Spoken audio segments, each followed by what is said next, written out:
in a longhouse where the wind whispers through timber gaps and firelight dances against worn wooden walls, an old scald settles beside the dying embers. The flames have burned low, casting gentle shadows that seem to breathe with the night itself. Outside, snow falls in silence, muffling the world in white stillness. The storyteller's weathered hands rest on knees that have carried countless tales, and in the hush between wind sighs, a voice begins to weave the oldest story anyone remembers. This is the tale of how the worlds began, and how they shall end, and what rises after the ash settles. By the time this fire fades to memory, you will have travelled from the first frost to the last dawn, through realms of ice and flame, across bridges of light, and into darkness deeper than any earthly night. So draw close to the warmth, let your breathing slow with the rhythm of the words, and listen as the greatest story ever told unfolds like starlight on still water. Long before there were worlds to name, or voices to speak their names, there was only Ginnungagap, the yawning void, the gap that gaped wider than thought itself. Imagine emptiness so profound that it had weight, so vast that it curved back upon itself like a mouth about to swallow everything that might ever be. Neither light nor dark filled this space, for there was nothing yet to cast shadows or catch flame. Only the gap, breathing with the potential of all things. But at the edges of this nothingness, two realms pressed against the void like opposing dreams. To the north lay Niflheim, the mist world, where cold beyond imagining gathered in great halls of ice. 11 rivers flowed from the heart of this realm, carrying with them the essence of winter itself. These waters, called the Elivagar, wound through valleys of perpetual frost, their surfaces glazed with ice so thick that neither sun nor moon, had they existed, could have pierced its blue-white depths. The very air in Niflheim moved like liquid, heavy with cold that could stop the heart of time. To the south stretched Muspelheim, the fire realm, where heat and light blazed with such intensity that they needed no fuel to sustain them. Here dwelt Surtr, guardian of the flame, whose sword burned brighter than 1,000 suns that had never been born. The borders of Muspelheim pulsed with waves of heat that made the air dance and shimmer like water disturbed by invisible hands. Sparks flew upward from this realm like stars seeking their places in a sky not yet formed, carrying within them the seeds of all illumination that would ever touch mortal eyes. Between these opposites, the gap waited, patient as eternity. Then came the moment when north met south, when the ancient cold of Niflheim's rivers encountered the primordial heat of Muspelheim's borders. Where icy breath touched living flame, neither conquered the other, but something new was born. The cold did not extinguish the heat, nor did the fire melt all the ice. Instead, they met in a marriage of opposites that created the first drops of water that had ever known both freeze and thaw. These drops fell into the gap, and there, in the space between ice and fire, they began to take shape. The water gathered, swirled, condensed, and from this union of elements arose the first giant, Ymir, whose body was vast beyond measure. His form filled portions of the void, and his breath became the first wind that stirred in any world. From his sleeping body came forth others of his kind, for his sweat gave birth to frost giants, male and female, who would people the cold places of all the worlds to come. From his feet came more giants still, a whole race born from the dreams of the first dreamer. But Ymir could not sustain himself on emptiness alone. As if summoned by his need, the ice continued its dance with fire, and from their union stepped forth Audhumla, the primeval cow whose udders flowed with 4 rivers of milk, white as snow and warm as summer afternoons that had never been. She fed Ymir with this milk of life, and he grew strong and content, sleeping peacefully in the space between all things. Audhumla herself found sustenance by licking the salt stones that had formed where ice met fire. Her tongue, rough and patient, worked at these stones day after day, night after night, though day and night were still only concepts waiting to be born. As she licked, something began to emerge from the salt-encrusted rock. On the first day of her labor, hair appeared, golden hair that caught light that did not yet exist. On the second day, a head emerged, noble and well-formed, with eyes that would one day see all the worlds. On the third day, the entire figure was freed from the stone. Buri, the first of the gods. Buri was beautiful in a way that had no reference point, for beauty itself was being invented in his features. He was tall and strong, with hands made for shaping, and a voice that would one day speak words of power. From him came a son, Bor, and Bor in time took as his wife Bestla, daughter of giants. Their union was the first bridge between the gods and the ancient powers, and from their love came 3 sons who would reshape everything that existed. These 3 were Odin, Vili, and Ve, and they were different from all who had come before them. Where the giants were bound to the elements that birthed them, these brothers carried within themselves the spark of change, the ability to see what was and envision what could be. They looked upon the sleeping giant Ymir and saw not just a being of immense power, but raw material for something greater than had ever been imagined. The brothers knew that to create the worlds they envisioned, Ymir must die. This was not born from hatred or fear, but from the understanding that all creation requires sacrifice, that nothing new can be born without something old passing away. They came upon the sleeping giant with respect in their hearts and necessity in their hands, and they ended the first life so that countless other lives might begin. From Ymir's body they began the great work of world-making. His blood became the seas, vast and deep and salt with the tears of the first grief. The brothers gathered this blood into basins and valleys that stretched beyond sight, creating oceans that would one day carry ships bearing heroes to their destinies. The waves that rose from these seas sang with voices that remembered the giant's heartbeat, a rhythm that would echo in the pulse of every living thing to come.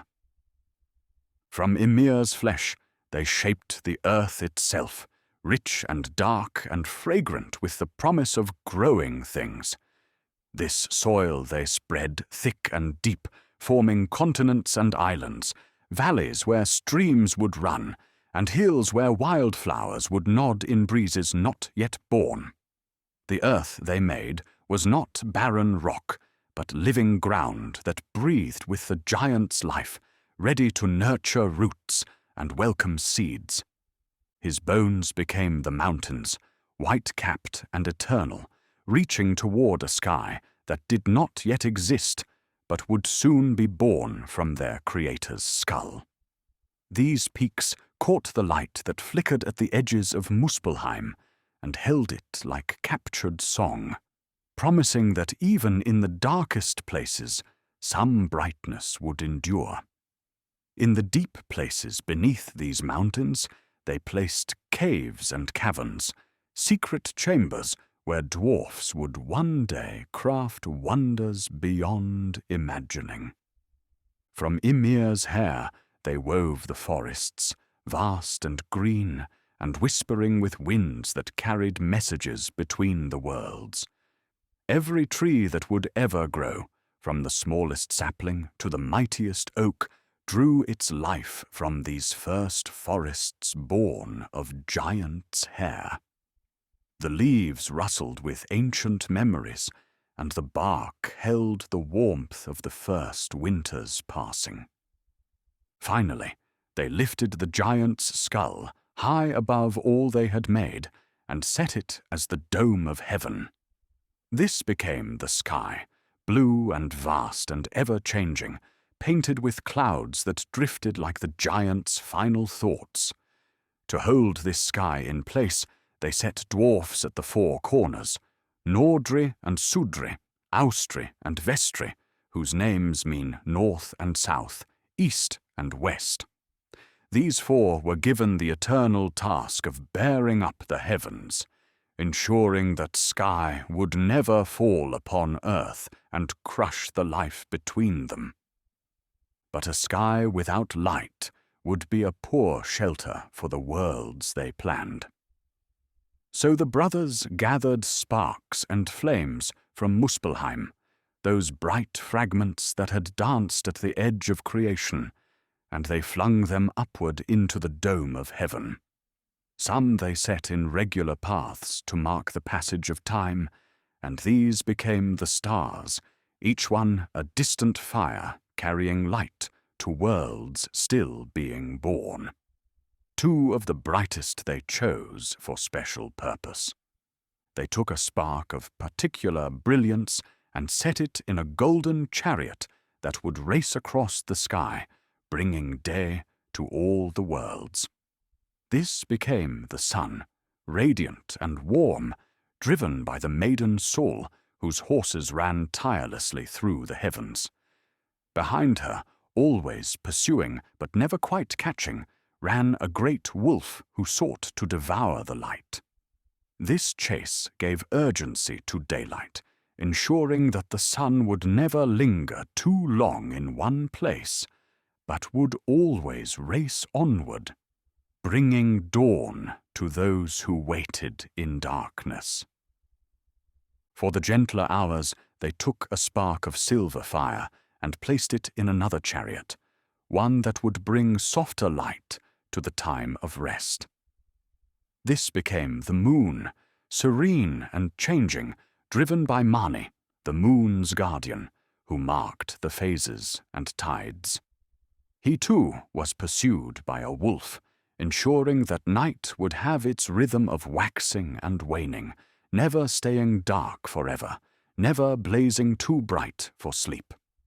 Now the brothers turned their attention to arranging the worlds themselves. From the body and spirit of Ymir, 9 realms had taken shape, each with its own character and purpose. At the center of all things, they planted a great tree, the ash called Yggdrasil, whose roots reached down to the deepest wells of wisdom, and whose crown touched the highest reaches of the sky. This was no ordinary tree, but the axis around which all existence turned. Its trunk was so vast that no mortal eye could see from one side to the other, its bark smoother than polished stone, yet stronger than iron forged by gods. 3 roots supported Yggdrasil, each reaching into a different realm and drawing nourishment from sacred wells. One root delved deep into Asgard, the realm of the gods, where it drank from the well of Urd, tended by the 3 Norns who wove the fates of gods and men. Another root stretched into Jotunheim, the land of giants, where it touched Mimir's well, whose waters held all the wisdom of the worlds. The third root reached down into the dark realm of Hel, drawing from the spring Vergelmir, from which all cold rivers flowed. In the branches of Yggdrasil lived many creatures, each playing their part in the great symphony of existence. At the very top perched an eagle, whose wings stirred the winds of all the worlds. Between his eyes sat a hawk called Vedrfolnir, whose sharp gaze could see across all 9 realms. At the base of the tree coiled Nidhöggr, a great serpent who gnawed constantly at the roots, representing the forces of decay that balance those of growth. Up and down the trunk ran a squirrel named Ratatoska, carrying messages between the eagle above and the serpent below. But this squirrel was a mischief maker who delighted in stirring up trouble, changing the messages as he carried them, adding insults and provocations that kept eagle and serpent in a state of constant irritation with each other. In this way, even the world tree had its own small dramas, its petty conflicts that echoed the greater struggles of gods and giants. 4 stags roamed through Yggdrasil's branches, feeding on the leaves and shoots, their names Dain, Dvalin, Dunor, and Durathror. As they browsed, leaves and twigs fell from their feeding, and these became the rivers that flowed through all the worlds, carrying fresh water and life to every corner of creation. Most important of all, the tree's inhabitants were the 3 Norns who dwelt by the well of Urd. These were Urd herself, whose name means that which was, Verdandi, that which is becoming, and Skuld, that which must be. Together, they wove the threads of fate for every living thing, from the mightiest god to the smallest sparrow. Their loom was set beneath the great tree's shade, and the threads they spun gleamed with all the colors of life and death, joy and sorrow, triumph and loss. Each morning the Norns drew water from their sacred well and mixed it with the clay that lay beside it, creating a substance white as eggshell. With this mixture they watered the tree's roots and painted its bark, keeping Yggdrasil healthy and strong. For if the world tree should sicken and die, all the 9 realms would wither with it, and existence itself would fade like a dream upon waking. The 9 worlds hung from Yggdrasil's branches, or nestled among its roots, each one a complete realm with its own laws and inhabitants.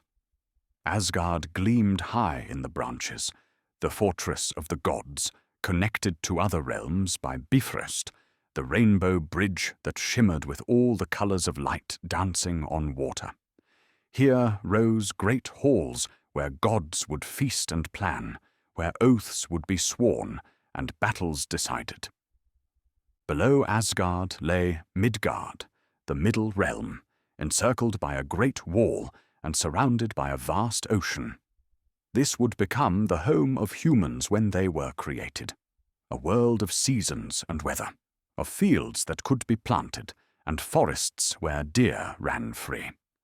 The ocean that surrounded Midgard was so immense that it seemed to go on forever, and in its depths lurked the world serpent, Jörmungandr, whose coils encircled the entire realm. Alfheim floated bright and airy among the upper branches, home to the light elves whose beauty was so radiant that they seemed made of captured starlight. These beings were kin to the gods, wise and fair, masters of magic both subtle and profound. Their realm glowed with perpetual dawn, neither the harsh brightness of full day nor the darkness of night, but the perfect golden light that comes when the sun hovers just below the horizon. In the roots and darker branches lay other worlds.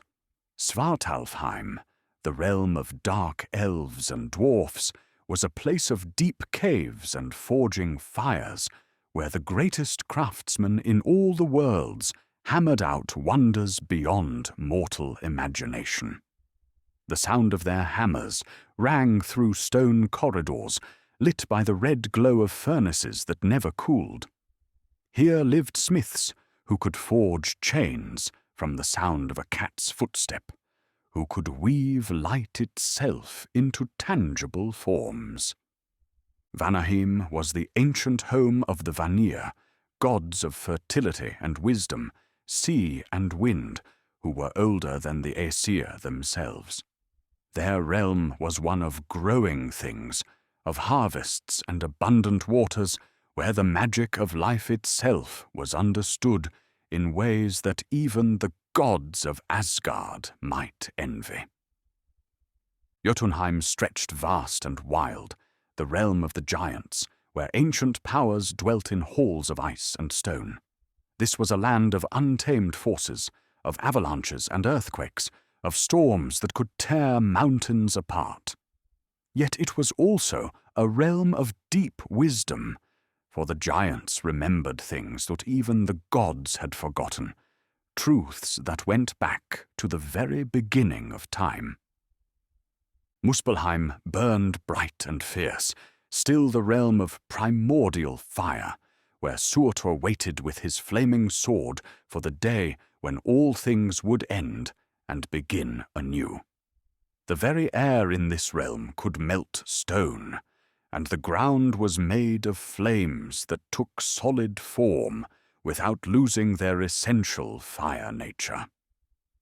Deep in the roots lay Niflheim, the ancient mist world, cold and grey and filled with moving fogs that seemed to whisper secrets to themselves. This was a realm of endings and beginnings, where the old returned to become new, where death was not cessation, but transformation. Finally, there was Hell, the realm of those who died neither in battle nor in glory, ruled by a goddess who was half living flesh and half corpse, beautiful and terrible in equal measure. Here came those who passed away in their beds, who succumbed to age or sickness, and they found not punishment, but a different kind of existence, quieter than life, but not without its own dignity. With the worlds arranged and the great tree planted, the brothers turned their attention to creating beings who could walk upon the earth they had made, who could witness the beauty of what they had built, and add their own stories to the great tale that was just beginning. They walked along a seashore where waves whispered against sand, and there they found 2 tree trunks that had been washed up by the tide.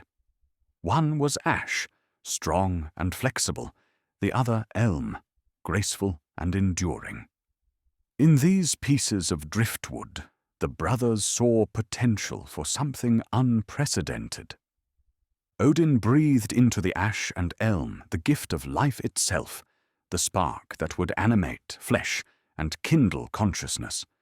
Vili gave them intelligence and emotion, the ability to think and feel, to love and grieve and wonder. They bestowed upon them the senses, sight to behold the beauty of the worlds, hearing to catch the whisper of wind and the song of birds not yet created, touch to feel the warmth of sunlight and the cool of water, taste to savour the fruits of trees not yet planted, and smell to catch the fragrance of flowers not yet bloomed. The ash became Ask, the first man, and the elm became Embla, the first woman. They opened their eyes and saw the worlds spread before them, the green of growing things, the blue of sky and sea, the white peaks of distant mountains crowned with snow. They breathed deep of air that had never been breathed before, and they smiled, for joy came naturally to them, woven into their very nature by the gods who had made them. To these first humans, the gods gave Midgard as their home, the middle realm that was neither too close to the fires of Muspelheim nor too near the perpetual cold of Niflheim. They set Ask and Embla in a garden where all good things grew, where streams ran clear and cool, where fruit hung heavy on branches that bent low for easy picking. But the gods knew that humans would need more than garden paradise to fulfill their destiny. They would need challenges to make them strong, mysteries to make them wise, and the freedom to choose their own paths, even if those paths sometimes led to sorrow. So, around Midgard, they built a great wall using eyebrows of the giant Ymir. This wall would protect humans from the worst of the chaotic forces that roamed the outer darkness. But it wasn't so high that they could not look beyond it and wonder what lay in the vast unknown. For themselves, the gods built Asgard, the fortified realm that gleamed high among the branches of Yggdrasil. Here rose great halls with golden roofs and silver pillars where the gods could gather to feast and make plans for the governance of the worlds. The greatest of these halls was Gladsheim, where Odin held court, its roof thatched with golden shields that caught and held the light of the sun itself. But the most famous hall in all Asgard was Valhalla, the Hall of the Slain, where Odin would welcome warriors who died gloriously in battle. This hall was so vast that its rafters were spears, its roof made of overlapping shields. 540 doors opened into Valhalla, each one wide enough for 800 armed warriors to march through side by side. Here the Einherjar, the chosen slain, would feast each day on mead that never ran dry, and meat that was ever renewed, preparing for the final battle that would come at the end of all things. To connect Asgard with the other realms, the gods built Bifrost, the rainbow bridge which shimmered with all the colors of light, dancing on water.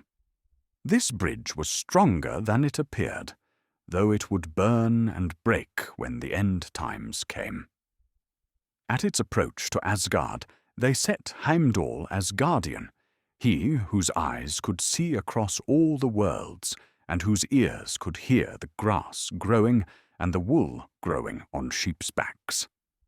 Heimdall never slept, never rested, and his horn, Gjallarhorn, lay always at his side, ready to sound the alarm should enemies approach.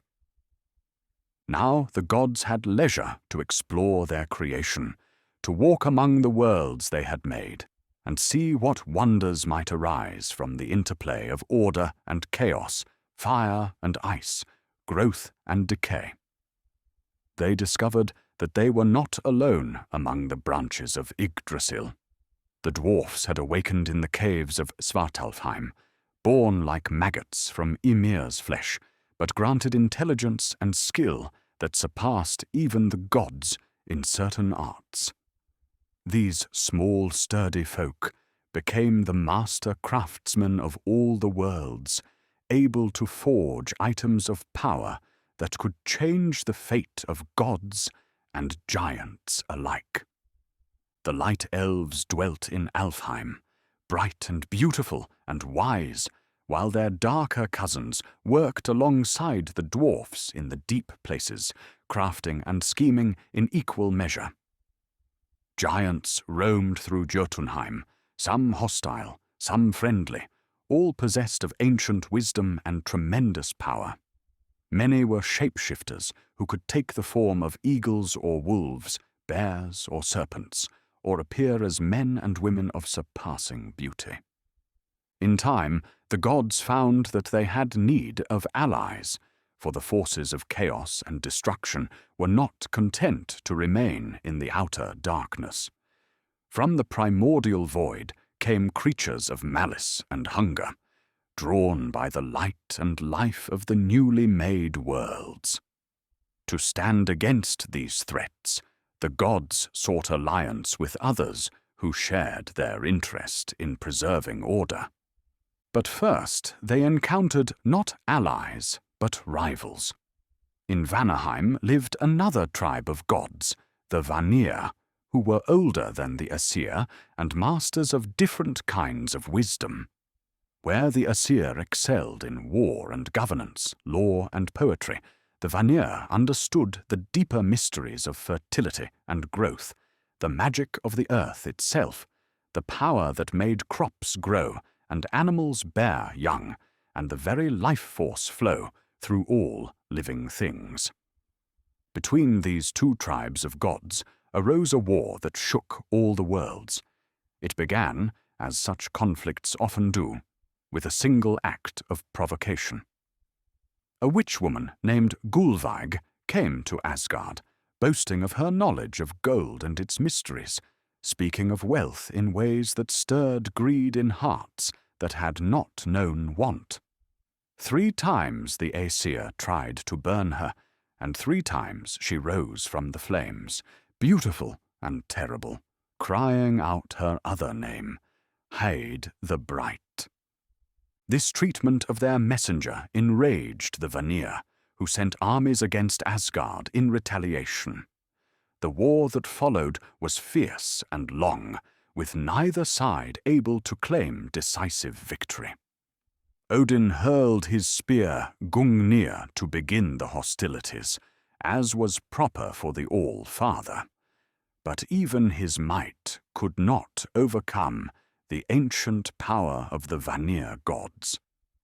The Aesir were mighty in battle, with Thor's hammer crushing giant skulls and Tyr's sword never failing to find its mark.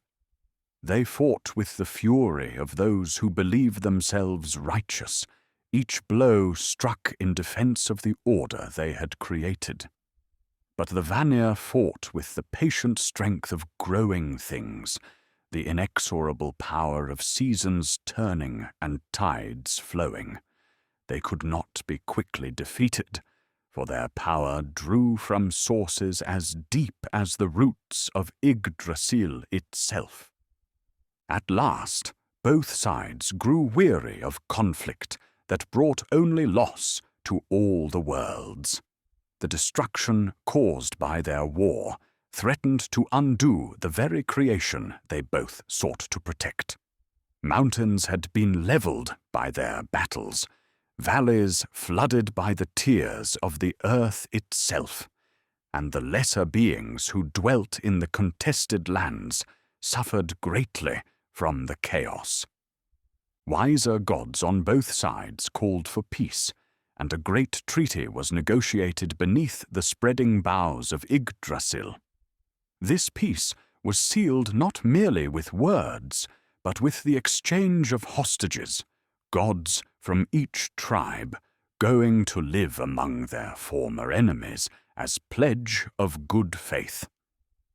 From the Vanir came 3 of their greatest, Njord of the seashore, master of wind and wave, whose hall was called Noatun, where the ships came safely home to harbour.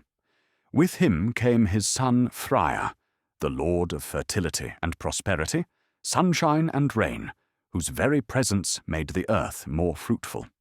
Freyja was given Alfheim as his domain, and the light elves became his followers and friends.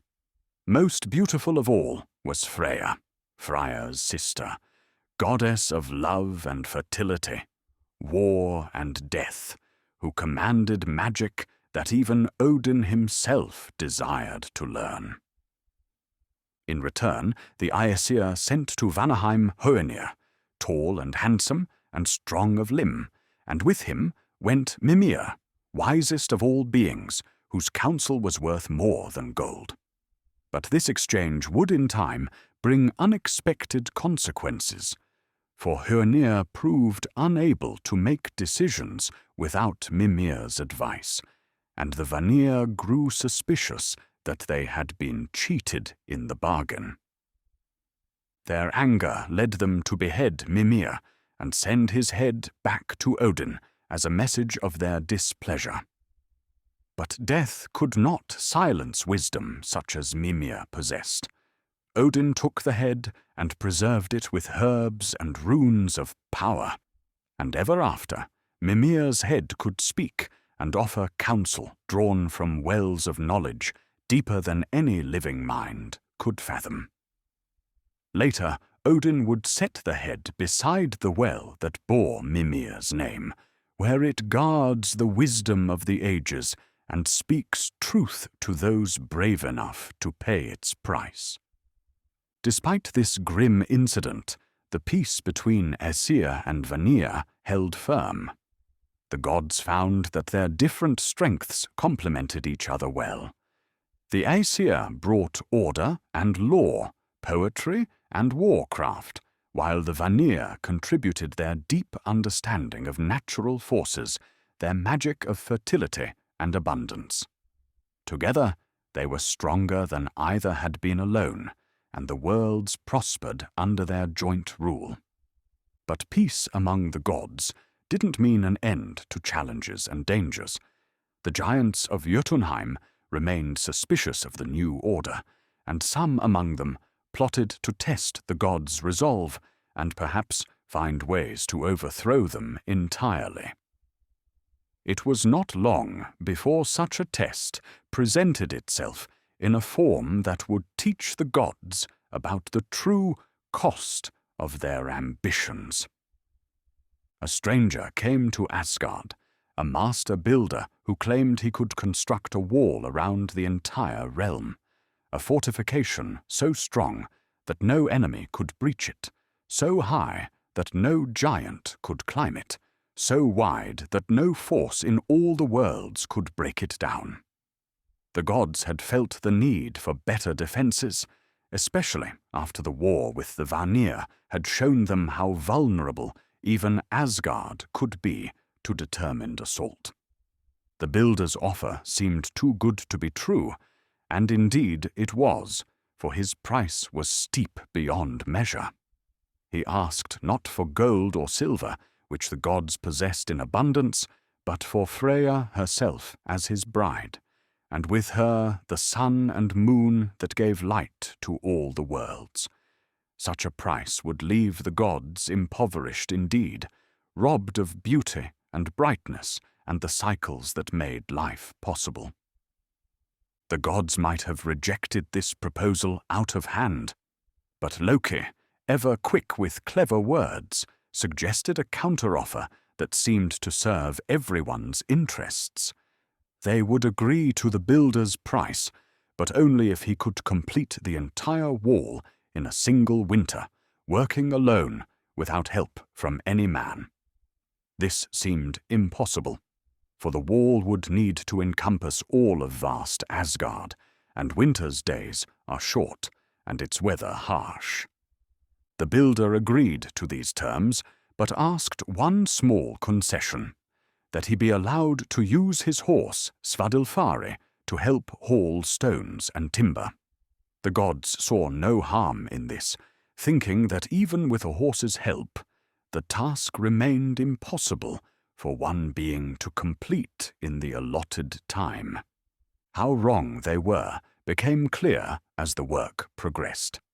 Svadilfari was no ordinary horse, but a stallion of supernatural strength and endurance. By day, the builder shaped stones with hands that never tired, lifting blocks that should have required a dozen giants to move. By night, Svadilfari hauled these massive stones to the work site, traveling distances that should have taken days in mere hours. The wall rose with frightening speed, each stone fitted perfectly to its neighbors, the mortar mixed with substances that made it harder than the bones of mountains. As the final days of winter approached, it became clear that the builder would indeed complete his task on schedule. The wall stood nearly finished, lacking only a few stones around the gateway to be done. The gods faced the prospect of losing Freyja, the sun, and the moon, payments that would rob all the worlds of beauty and light. In their desperation, they turned to Loki, whose clever tongue had gotten them into this predicament, demanding that he find a solution or face their eternal wrath. Loki, shapeshifter and trickster, conceived a plan as audacious as it was shameful. On the last night before the deadline, he transformed himself into a mare of extraordinary beauty and went to where Svadilfari worked in the darkness. The sight of this mare stirred desires in the stallion that no amount of duty could overcome. He abandoned his work and pursued Loki's mare form into the deep woods, where they spent the night in pursuit and flight, passion and flight again. Without his horse's help, the builder could not move the final stones, and when morning came, the wall remained incomplete by the width of a single gateway. The gods rejoiced, thinking themselves free of the bargain, but their celebration was premature. The builder flew into a rage that revealed his true nature, for he was no ordinary craftsman, but a giant in disguise, one of the ancient enemies of the gods. His fury transformed him, making him grow to immense size, his eyes blazing like stars, his voice shaking the foundations of Asgard itself. Thor arrived in the nick of time, his hammer Mjolnir singing through the air to crush the giant's skull before he could do worse than threaten. The wall remained unfinished, but still served its purpose, for it was strong enough to defend against most attacks, though not perfect enough to keep out those enemies who were most dangerous, precisely because they could appear as friends. From Loki's night as a mare came an unexpected consequence. In time, he gave birth to an 8-legged horse, grey as storm clouds and swift as the wind itself. This foal, named Sleipnir, became Odin's mount, the greatest of all horses, able to carry the All-Father across any terrain in any of the 9 worlds, through the sky and over the sea, and even down the roads that led to the realm of the dead. But this episode taught the gods a hard lesson about the cost of clever bargaining. They had gotten their wall, but at the price of discovering how easily they could be deceived, how their own cleverness could be turned against them. Loki's solution had worked, but it had required him to take on forms and roles that changed him in ways that would have consequences far beyond what anyone could foresee. The god's relationship with Loki had always been complex. He was not truly one of them by birth, being born of giants, yet he had sworn brotherhood with Odin himself, mixing his blood with the All-Fathers in a ritual that made them closer than brothers. Loki's quick wit and shape-shifting abilities had served the gods well many times, getting them out of troubles often caused by his own actions. But each time he helped them, he seemed to grow a little more distant from the values they cherished, a little more willing to use means that made even the gods uncomfortable. Still, Loki's cleverness had its uses, as the gods discovered when they found themselves in need of treasures to replace those lost to giant theft or to equip themselves for the challenges they knew lay ahead. It was Loki who suggested they commission works from the dwarfs, the master craftsmen whose skill exceeded even divine abilities in certain arts. The dwarves of Svartalfheim dwelt in halls carved from living rock, where the ring of hammers never ceased, and forges burned with fires that had been kindled at the birth of the worlds. These small, sturdy folk had learned to work with metals and gems in ways that seemed more like magic than craft. They could forge chains from impossible materials, the sound of a cat's footstep, the breath of a fish, the roots of a mountain, and make them hold fast whatever they bound. To win the dwarfs' cooperation, Loki employed both flattery and cunning competition. He went first to the sons of Ivaldi, master craftsmen whose reputation stretched across all the worlds. From them he commissioned 3 gifts: a headpiece of golden hair for Sif, Thor's wife, whose own hair had been cut off in one of Loki's pranks, a ship called Skidbladnir for Freyja, and a spear called Gungnir for Odin. The golden hair they wove was more beautiful than Sif's natural locks had ever been, each strand catching and holding light like captured sunbeams. When placed upon her head, it grew and moved as if alive, flowing like wheat in summer breezes.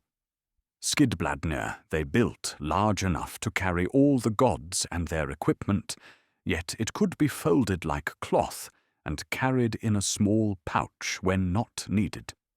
It could sail through air as easily as water, and fair winds would always fill its sails regardless of weather. Gungnir they forged from metals taken from the heart of a dying star, and they carved runes of power along its shaft. This spear would never miss its target, and its point could pierce any armor ever made. But Loki, ever fond of stirring up trouble, could not resist pitting one group of craftsmen against another. He visited the dwarf brothers Brock and Eitri, showing them the work of the sons of Ivaldi, and claiming that no smiths alive could match such craftsmanship. The brothers' pride was stung, and they boasted that they could indeed create treasures superior to anything the sons of Ivaldi had made. To make the contest more interesting, Loki wagered his own head that the brothers would fail to exceed the sons of Ivaldi's work. This was typical of Loki's reckless gambling with stakes he could not afford to lose, but the prospect of winning the trickster's head motivated the brothers to attempt their greatest masterwork. First, they created Gullinbursti, a golden boar for Freyja, whose bristles glowed with their own light, and who could run through air and water faster than any horse. The boar's light was so bright it could turn night to day, and no obstacle could slow its passage. Next, they forged Draupnir, a golden arm ring for Odin that was beautiful beyond description, but whose true wonder lay in its magical property. Every 9th night. Component placement. It would produce 8 identical rings of equal weight and purity, ensuring that Odin would never lack for gold to give as gifts or rewards. But their greatest creation was yet to come. Into their forge they placed iron and mystical elements gathered from the deepest parts of the earth, and they began to craft a hammer unlike any weapon ever made. This was Mjolnir, and as they worked, thunder rumbled through the halls of Svartalfheim, for they were forging the very essence of the storm itself into tangible form. Mjolnir's head was massive, yet perfectly balanced, dense as a fallen star, yet responsive to the slightest touch of its wielder's hand. Its handle was shorter than ideal. Loki, in fly form, had stung Brock's eye at a crucial moment, causing him to falter in his work. But this flaw made the hammer easier to conceal and quicker to deploy in close combat. The brothers carved runes of power into both head and handle, binding into the weapon properties that made it the most formidable artifact in all the 9 worlds. When thrown, Mjolnir would never miss its target, no matter how distant or how swift. After striking, it would return immediately to Thor's hand, its flight guided by the same forces that draw iron to lodestone. The hammer could level mountains or tap an egg without breaking the shell, depending on Thor's intent. When he hurled it in anger, lightning cracked from its edges and thunder rolled in its wake. Most remarkably, no one save Thor himself could lift Mjolnir, though many would try in years to come. When the gods assembled to judge between the 2 sets of treasures, they declared Brok and Eitri the winners. Mjolnir alone outweighed all the other gifts, for it would prove to be the gods' greatest defense against the giants and the forces of chaos. Thor took the hammer with joy, testing its weight and balance, feeling how it seemed to come alive in his grip, eager for battle against the enemies of order. This left Loki in the uncomfortable position of having wagered his head and lost. But when Brok came to claim his prize, Loki pointed out with typical cleverness that while he had indeed wagered his head, he had not included his neck in the bargain, and surely the brothers could not take the head without damaging the neck. Frustrated but unable to argue with this logic, Brok settled for sewing Loki's lips together with magical thread, a punishment that silenced the trickster's silver tongue for a time, but did nothing to dim his capacity for future mischief. These treasures would serve the gods well in the trials to come, but they also represented something deeper, the growing reliance of even divine beings on tools and weapons to maintain their power. The gods were mighty, but their might was no longer natural and unadorned. They needed Gungnir's unerring aim, Mjolnir's crushing force, Draupnir's endless wealth. Each treasure they gained made them stronger, but also more dependent on external sources of power.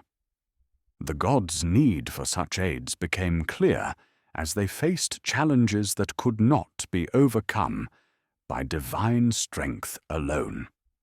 One of the greatest of these arose from their discovery that immortality, which they had assumed was their birthright as gods, was not guaranteed, but required constant vigilance to maintain.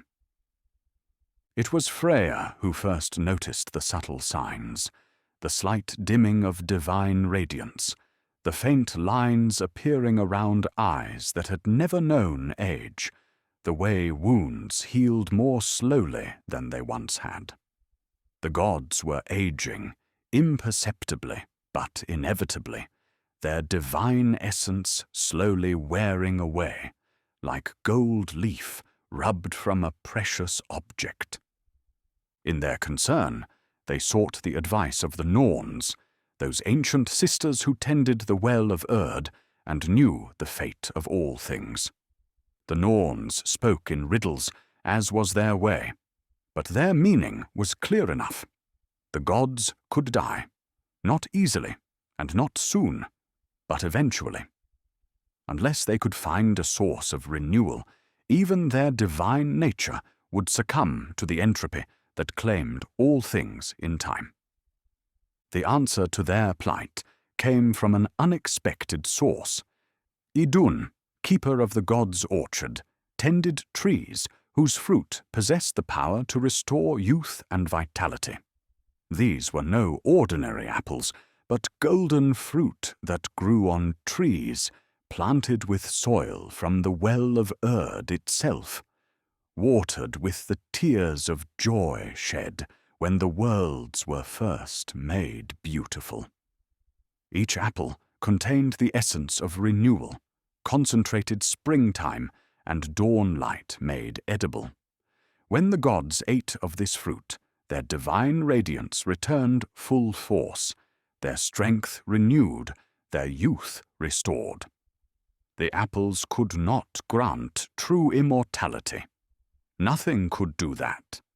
But they could push back the advance of age and decay for long ages to come. But the apple's power made them a target for those who envied the gods' vitality. Giants who aged and died despite their great power looked upon Idun's fruit with longing born of desperation.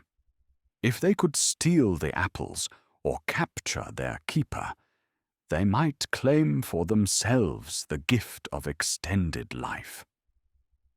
Such a plot was conceived by the giant Thiazi, who was both mighty and cunning, able to take the form of a great eagle whose wings could stir up storms. His plan required patience and the cooperation of one who could move freely within Asgard, someone the gods trusted despite his questionable nature. Loki, traveling in the wild lands beyond Midgard, was captured by Thiazi and faced with a choice: help the giant steal Idun and her apples, or face torments that would make him long for death. Ever the survivor, Loki agreed to the giant's demands, though his conscience, what little he possessed, troubled him with the magnitude of what he was agreeing to do. Returning to Asgard, Loki sought out Idun with words of honey and false concern. He told her of wonderful apple trees he had discovered beyond the walls of Asgard, trees whose fruit might be even more potent than her own. Wouldn't she like to compare her apples with these others, to bring some of her fruit along for comparison? Idun, who was trusting by nature and devoted to her calling, agreed to accompany Loki beyond Asgard's walls. She brought with her a basket of her precious apples, thinking to share the gift of renewal with trees that might benefit from her care. But when they reached the appointed spot, Thiazi descended in his eagle form, snatched up both Idun and her basket, and bore them away to his hall in Jotunheim. The effects of Idun's absence became apparent within days. The gods began to age visibly, their hair turning grey, their faces developing lines and wrinkles, their divine glow fading to the pallor of ordinary mortality. Odin's ravens, Hugin and Munin, brought word that Idun had last been seen leaving Asgard in Loki's company, and the gods' suspicion fell immediately upon the trickster. Faced with the wrath of gods whose patience had finally been exhausted, Loki confessed his role in Idun's disappearance.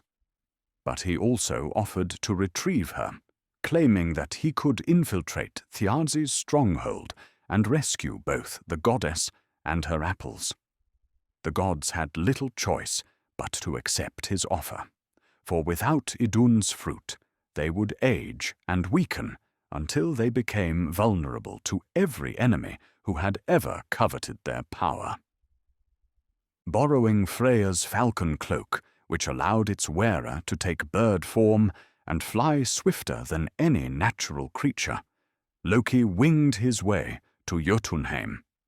There he found Idun imprisoned in Thiazi's hall, her apples locked away in a vault of iron and stone. The giant was absent, hunting in his eagle form, and Loki seized the opportunity to transform Idun into a nut and fly away with her clutched in his talons. But Thiazi returned to find his prize gone and his plans in ruins. Transforming into his eagle shape, he pursued Loki across the sky, his wings stirring up hurricane winds, his cries shaking the foundations of mountains.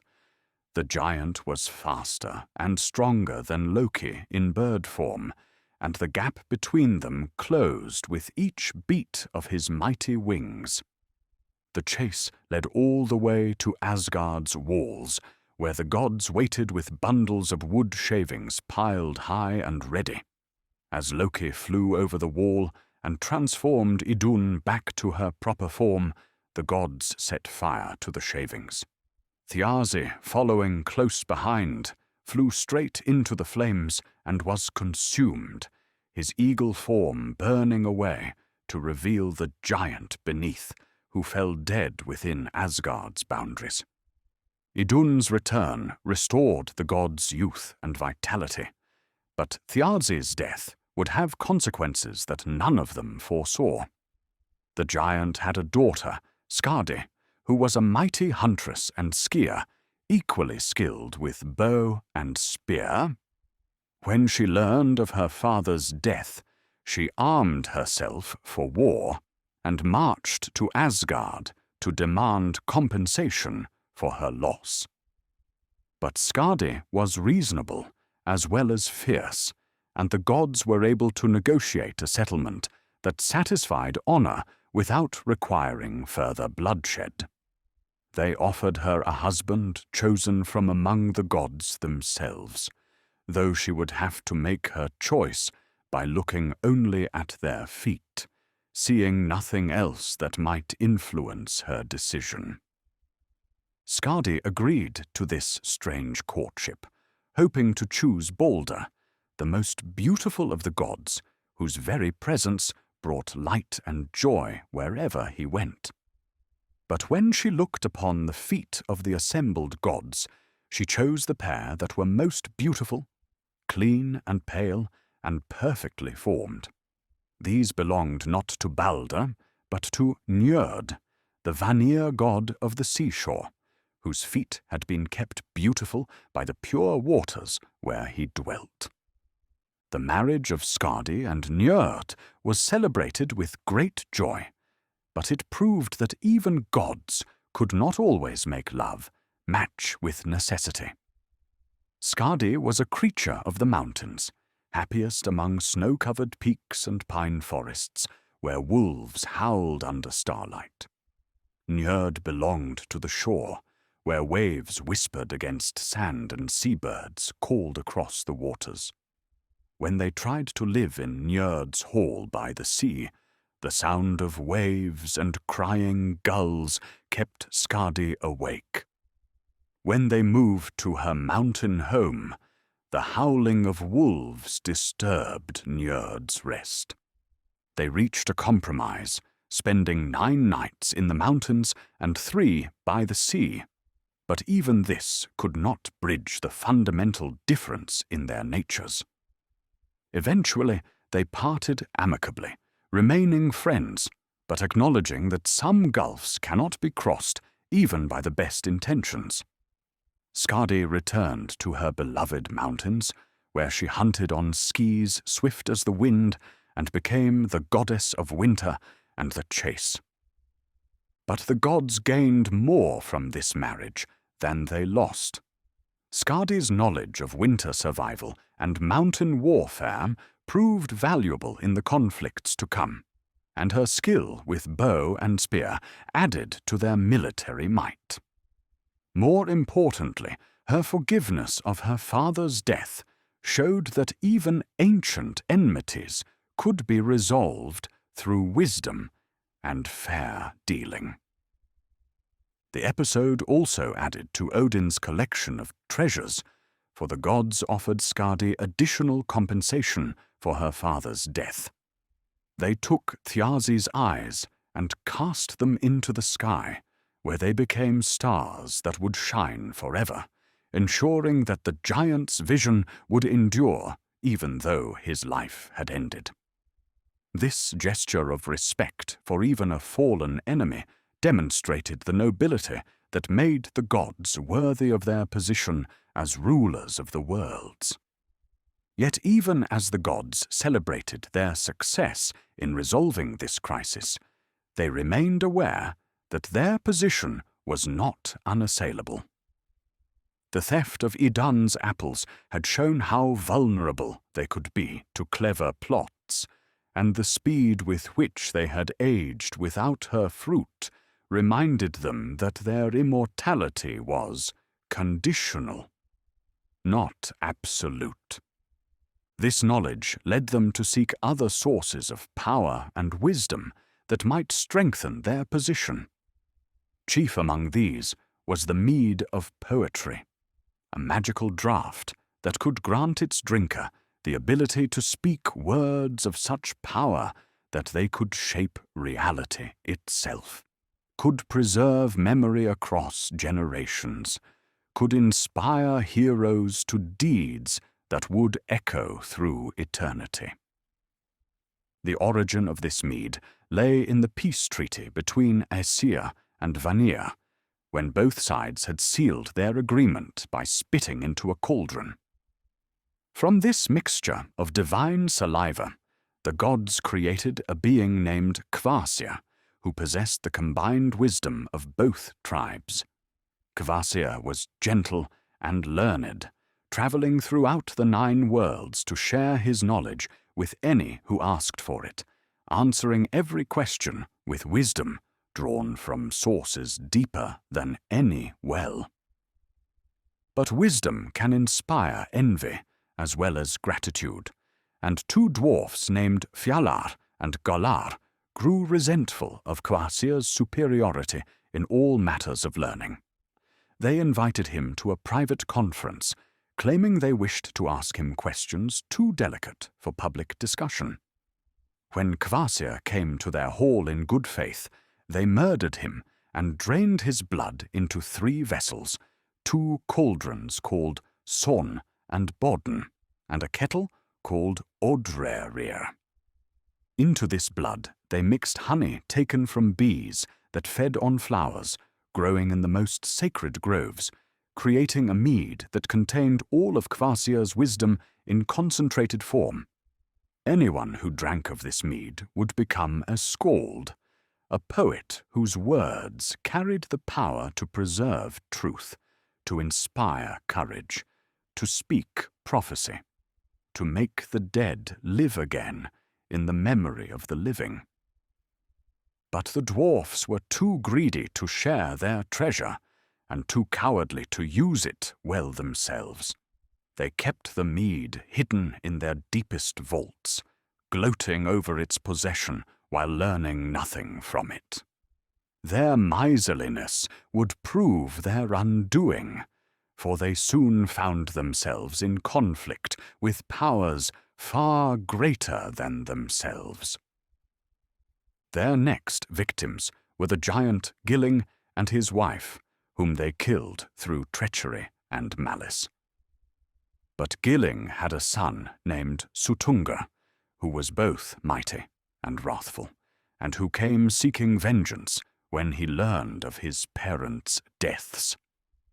The dwarfs, faced with the prospect of facing Suttungr's wrath, offered him the mead of poetry as compensation for their crimes. Suttungr accepted this payment, but was far from satisfied with merely possessing the mead.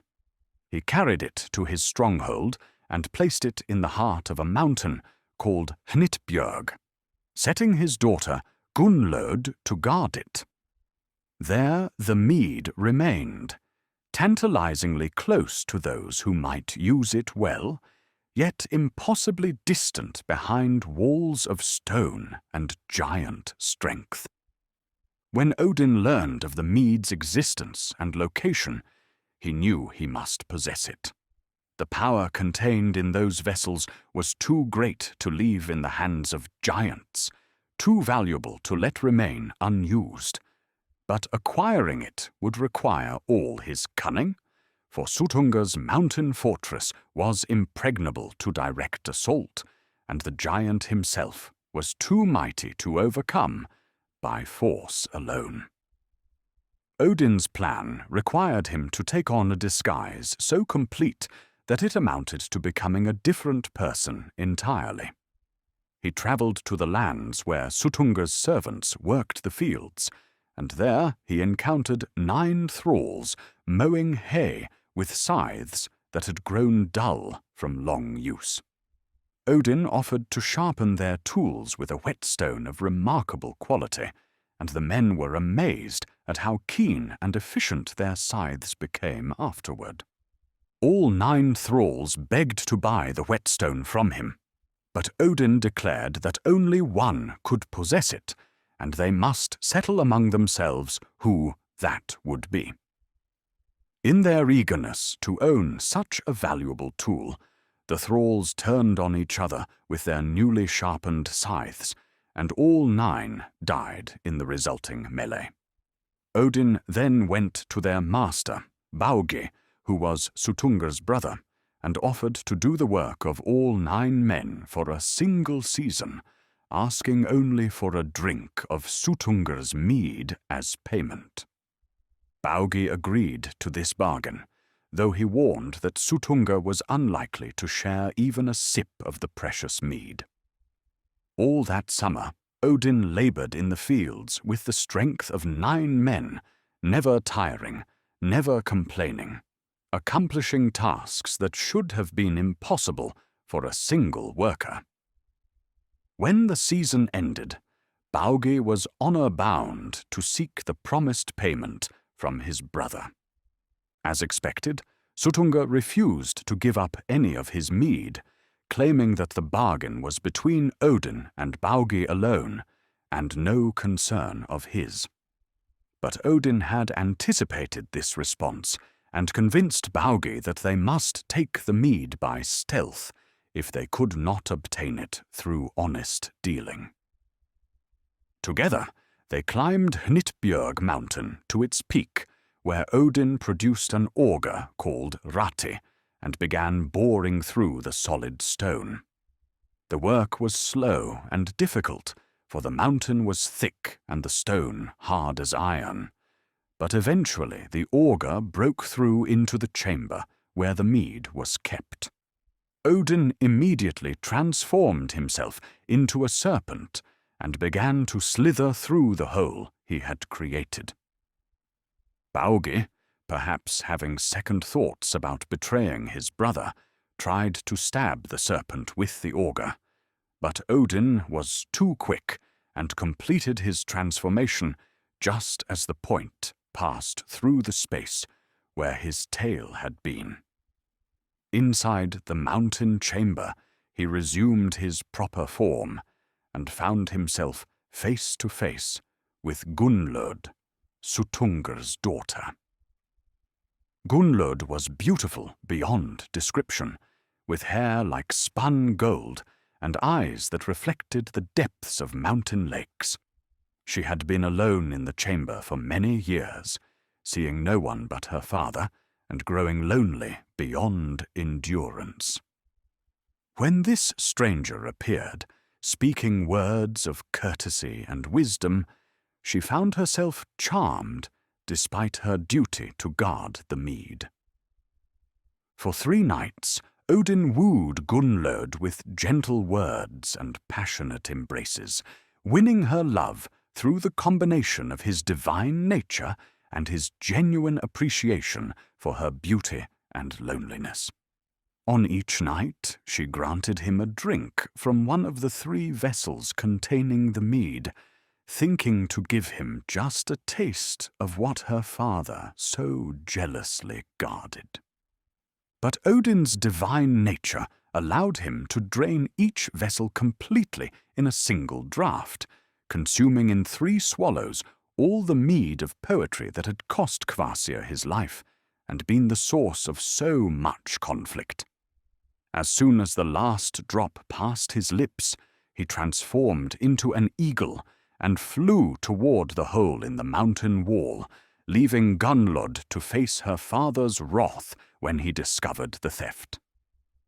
Suttungr, returning to find his treasure gone, and his daughter weeping with grief and shame, immediately took his own eagle form and pursued the thief across the sky. The giant's wings were mighty, and his rage gave him speed that nearly matched Odin's divine power. The chase led across all of Jotunheim and most of Asgard, with Suttungr gaining ground with every wing beat. The gods, seeing their lord pursued by the furious giant, quickly set out vessels in the courtyard of Gladysheim to catch the precious mead. As Odin flew over Asgard's walls, he opened his beak and let the mead pour out into the waiting containers.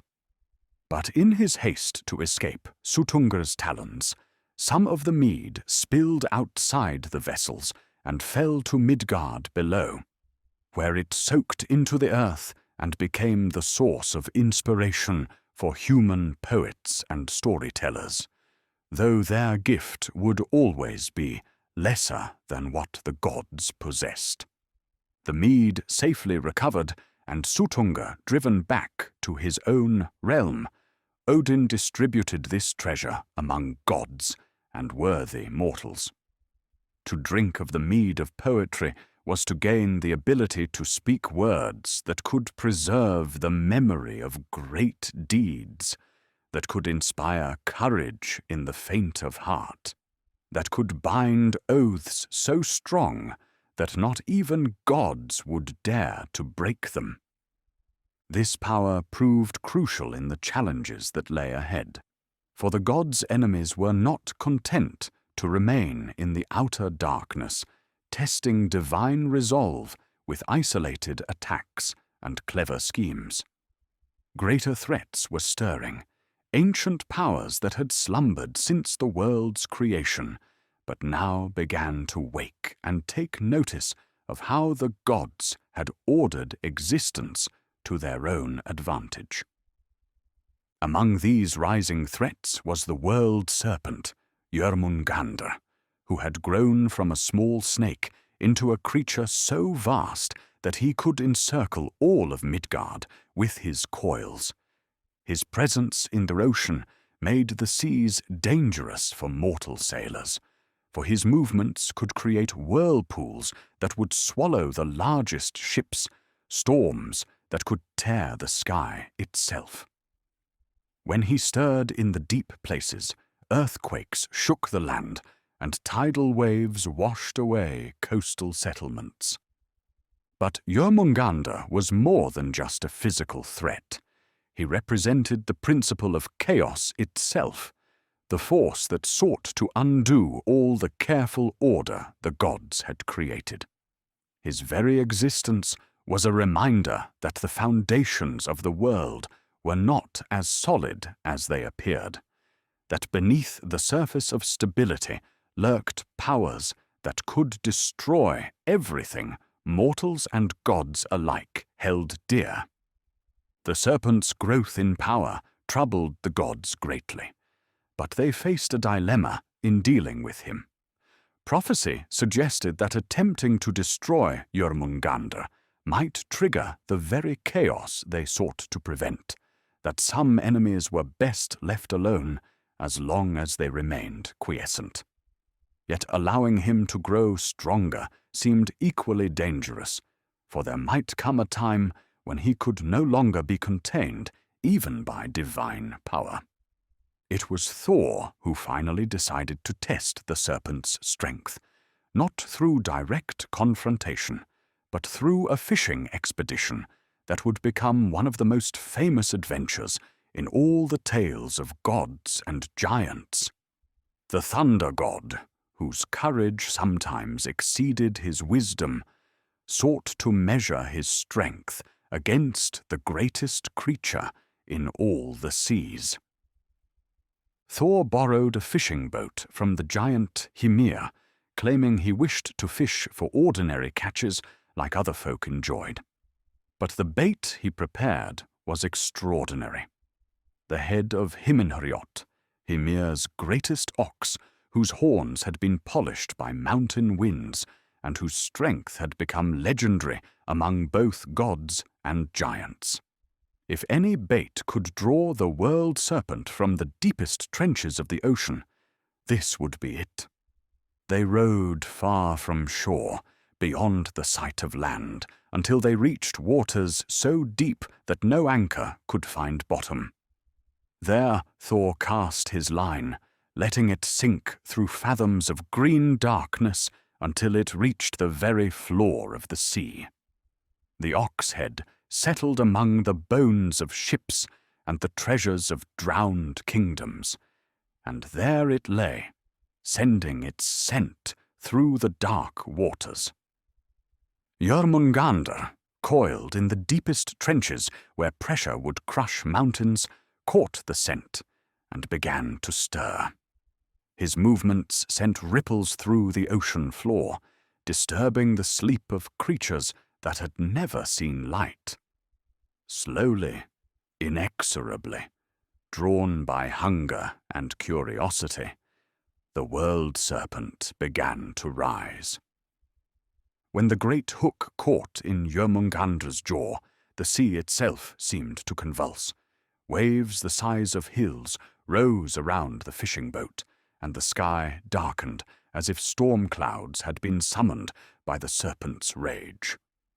Thor set his feet against the boat's bottom and pulled with all his divine strength, the fishing line singing with tension that could have snapped the backbone of the world. Up rose Jörmungandr, his massive head breaking the surface of the sea like a mountain emerging from the depths. His eyes, each larger than a shield, blazed with ancient malice, and his breath was so poisonous that it killed fish for miles around, turning the sea itself dark with venom. Water poured from his scales in torrents, and his coils, still mostly submerged, created whirlpools that reached down to the ocean floor. For a moment, god and serpent stared at each other across the foam and spray, each taking the measure of the other's power. Thor raised Mjolnir, its head crackling with lightning, ready to deliver a blow that might end the world serpent's threat forever. But Hymir, terrified beyond reason by the sight of Jörmungandr rising from the depths, cut the fishing line with his guttung knife. The serpent, suddenly freed from the hook's pull, sank back into the ocean with a splash that sent waves washing across distant shores. Thor, furious at being denied his chance to test his strength against this ultimate enemy, struck Hymir with his fist and sent the giant tumbling overboard. But the moment had passed, and the world serpent had returned to the deep places where he would remain, growing ever larger and more dangerous, until the time came for their final confrontation. This encounter served as a warning to both sides. Jörmungandr now knew that the gods were aware of his growing power and might seek to destroy him before he reached his full strength. The gods, for their part, understood that the world serpent was already mighty beyond measure, and that defeating him would require more than even Thor's tremendous strength. But the serpent was not the only offspring of chaos that troubled the gods' peace. In Ironwood, the dark forest that lay beyond the edge of the known world, dwelt creatures that were neither fully giant nor fully wolf, beings that howled at the moon and ran in packs through shadows that never saw daylight. Greatest among these was Fenrir, the wolf child who had been raised in Asgard itself, but had grown too large and too wild for even the gods to manage safely. Fenrir's story began with an act of compassion that would later be seen as grave mistake. When Loki's children by the giantess Angrboda were brought to the gods' attention, prophecy spoke of the great role they would play in the destruction of the worlds. The gods faced a terrible choice: kill the children before they could fulfill their dark destiny, or find some other way to neutralize the threat they represented. Unable to bring themselves to murder offspring who had done no wrong, the gods chose what seemed a more merciful path. The world serpent they cast into the sea, thinking the ocean vast enough to contain him. Hel, the half-living daughter, they sent to rule the realm of the dead, where her nature seemed best suited to the task of governing those who had passed beyond life. But Fenrir, still young and seemingly manageable, they kept in Asgard, hoping that kindness and proper raising might overcome the doom that prophecy had foretold. Only Tyr, the god of war and justice, was brave enough to feed the growing wolf, approaching the beast with food and water, while others watched nervously from a distance. Tyr had lost his right hand to Fenrir's jaws during the wolf's binding. Yet he bore no grudge against the creature, understanding that Fenrir had acted according to his nature and the circumstances the gods themselves had created. As Fenrir grew, his size and strength increased beyond all expectation. Soon he was larger than any horse, then larger than the greatest oxen, his jaws capable of crushing stone, and his howl audible across all the 9 worlds. More troubling than his physical growth was the intelligence that gleamed in his eyes, a wisdom that seemed to comprehend not just his present situation, but the role fate had assigned him in the destruction that was to come. The gods knew they must act before Fenrir grew too powerful to contain, but their previous attempts at binding him had failed. Ordinary chains, even those forged from the strongest metals by the most skilled dwarfs, snapped like spiderwebs when the wolf struggled against them. Fenrir seemed to view these attempts as games, accepting the bonds with amusement and breaking free with contemptuous ease. Desperate for a solution, the gods commissioned the dwarfs to create a fetter unlike any that had been made before. This chain, called Gleipnir, wasn't forged from metal, but woven from things that did not exist. The sound of a cat's footstep, the beard of a woman, the roots of a mountain, the sinews of a bear, the breath of a fish, and the spittle of a bird. These impossible materials were bound together with skill that transcended ordinary craftsmanship, creating a ribbon that was soft as silk to the touch, yet stronger than any chain of iron. When the gods presented Gleipnir to Fenrir, the wolf's supernatural intelligence immediately sensed that this was no ordinary fetter. The ribbon looked harmless enough, thin and flexible, but something in its nature warned him that once bound by this device, he might never break free. Yet the gods' proposal came with a challenge to his courage and strength, and wolves do not refuse such challenges without losing honor. Fenrir agreed to let them place Gleipnir around him, but only if one of the gods would place his hand in the wolf's mouth as a pledge of good faith, ensuring that they would release him if the binding proved unbreakable. This condition caused great consternation among the gods, for they knew well that they had no intention of freeing Fenrir if Gleipnir held him fast. One by one, the gods found excuses to avoid making this sacrifice. Even brave Thor declined to risk his hammer hand in the wolf's jaws. Only Tyr, the god of justice who had fed Fenrir through his youth, had the courage to step forward and place his sword hand between those massive fangs. When Gleipnir was wound around Fenrir and pulled tight, the wolf struggled mightily to break free. But the impossible nature of the fetter's construction held firm against even his supernatural strength.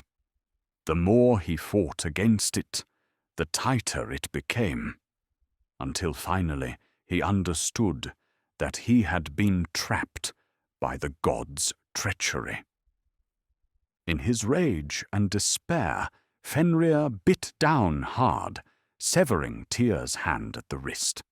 The god of justice had paid the price for the god's necessary but dishonorable act, sacrificing his sword hand to ensure that the wolf could not fulfill the prophecy of destruction.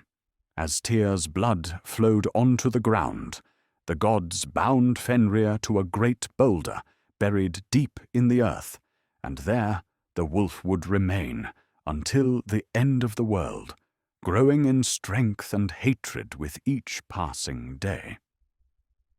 But binding Fenrir solved only part of the problem represented by Loki's offspring. In the cold realm of Hel, the goddess who was half living flesh and half corpse presided over the dead with wisdom beyond her years. Her realm was not a place of punishment, for the Norse understood death as transformation rather than judgment. But it was a place of endings and quiet sorrows. Hel's hall was called Eljudnir, and its walls were built from the sigh of the dying and roofed with the dreams of those who would never wake. Here came all who died of sickness or age, drowning or accident, any death that was not glorious battle. They found not torment, but a quieter existence, a time of rest after the struggles of life in the upper worlds. The goddess herself was beautiful and terrible in equal measure. One half of her body was that of a living woman, fair and strong, with eyes that held compassion for all who suffered. The other half was corpse-pale and cold, marked with the signs of decay, a reminder that death comes to all things and cannot be escaped forever. When she spoke, her voice carried both the warmth of life and the chill of the grave, and her wisdom encompassed both the joys of existence and the peace that comes with its ending. Hel's realm would play a crucial role in events to come, for she alone had the power to release the dead from their rest, to send them back to the world of the living if the price were paid, and the need great enough. But such resurrections came with costs that few were willing or able to pay, and Hel herself was bound by laws older than the gods, rules that governed the border between life and death. As these children of Loki grew in power and influence, their father found himself increasingly isolated from the gods who had once welcomed his counsel and companionship. The trickster's nature, which had once served to resolve crises and provide clever solutions to seemingly impossible problems, began to seem more liability than asset. Each time Loki's quick wit saved the gods from disaster, it also seemed to bring them closer to an even greater catastrophe. The gods' suspicion of Loki was not entirely unjustified, for the shapeshifter had begun to change in ways that went deeper than his magical transformations. The years of walking the line between order and chaos, of serving as bridge between gods and giants, had worn away at his essential nature. He remained capable of loyalty and even love, but these emotions competed with darker impulses that grew stronger as he felt himself increasingly rejected by those he had considered friends. Yet it was not Loki, but another crisis entirely that would test the gods' resolve and reveal how fragile their seemingly eternal realm truly was. This crisis began with dreams, troubling visions that visited the most beloved of all the gods, and spoke of endings that none could bear to contemplate. Balder, the bright god whose very presence brought light and joy to all who beheld him, began to suffer nightmares that robbed him of sleep and peace. In these dreams he saw his own death approaching through shadows that no light could penetrate, heard voices speaking his doom in languages that predated words themselves. Night after night, these visions tormented him, growing more vivid and more terrible until all who knew him could see the fear that haunted his eyes. Balder was loved by all things, in all the worlds, not through compulsion, but because his nature was so pure and bright that even his enemies found it difficult to sustain hatred in his presence. He was beautiful beyond description, with hair like spun gold and skin that seemed to glow with its own inner light. When he smiled, flowers bloomed out of season, and when he laughed, even the stones seemed to join in his joy. His mother, Frigg, Odin's queen, could not bear to see her beloved son tormented by such visions. She travelled throughout all the 9 worlds, extracting oaths from everything that existed, making each swear never to harm Balder. Fire promised not to burn him. Water vowed not to drown him. Iron swore not to cut him.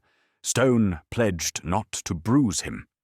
Every creature, every plant, every force of nature gave its word that Balder would be safe from any hurt they might cause. When Frigg returned to Asgard with these oaths secured, the gods rejoiced and devised a new entertainment to celebrate Balder's invulnerability. They would gather on the courtyard and throw weapons at him, watching in delight as spears turned aside without touching him, as arrows changed course in mid-flight, as stones crumbled to dust before they could strike his skin. This became a favorite pastime among the gods, who took turns testing Balder's protection with increasingly elaborate attacks, all of which failed to cause him even the slightest harm. They pelted him with rocks that turned to flower petals, shot him with arrows that became doves, struck at him with swords that bent like reeds. Balder stood in the center of their circle, laughing with genuine joy at their play, his radiance undimmed by weapons that could not touch him. But one observer watched these games with growing irritation and envy. Loki, already feeling himself excluded from the gods' inner circle, saw in Balder's invulnerability yet another sign of how he would never truly belong among these beings who seemed blessed beyond measure. The trickster's mind, always quick to find flaws in seemingly perfect situations, began to puzzle over the nature of Frigg's protection.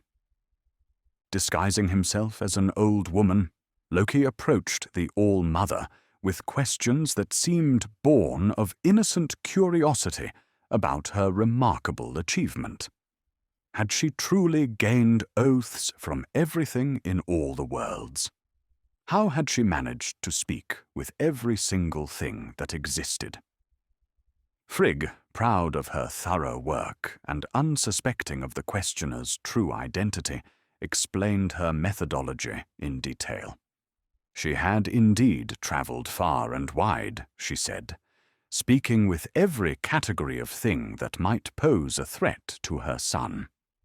But there had been one small plant she had overlooked, thinking it too young and weak to be worth the trouble. Growing on the western slopes of Valhalla was a mistletoe shrub, barely more than a seedling, too insignificant to bother with oaths or ceremonies. This information was exactly what Loki's twisted mind had been seeking.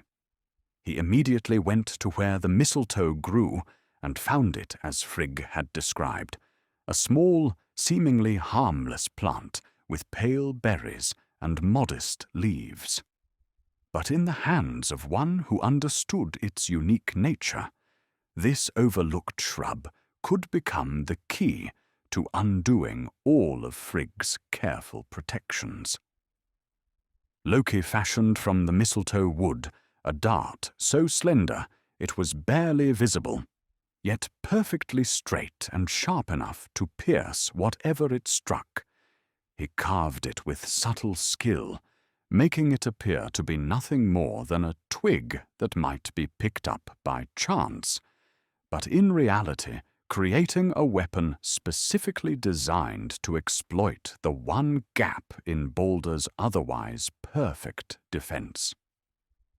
Returning to where the gods continued their games of throwing weapons at the protected god, Loki sought out Hörder, Baldur's blind brother, who stood apart from the celebration because he could not see to aim any projectiles.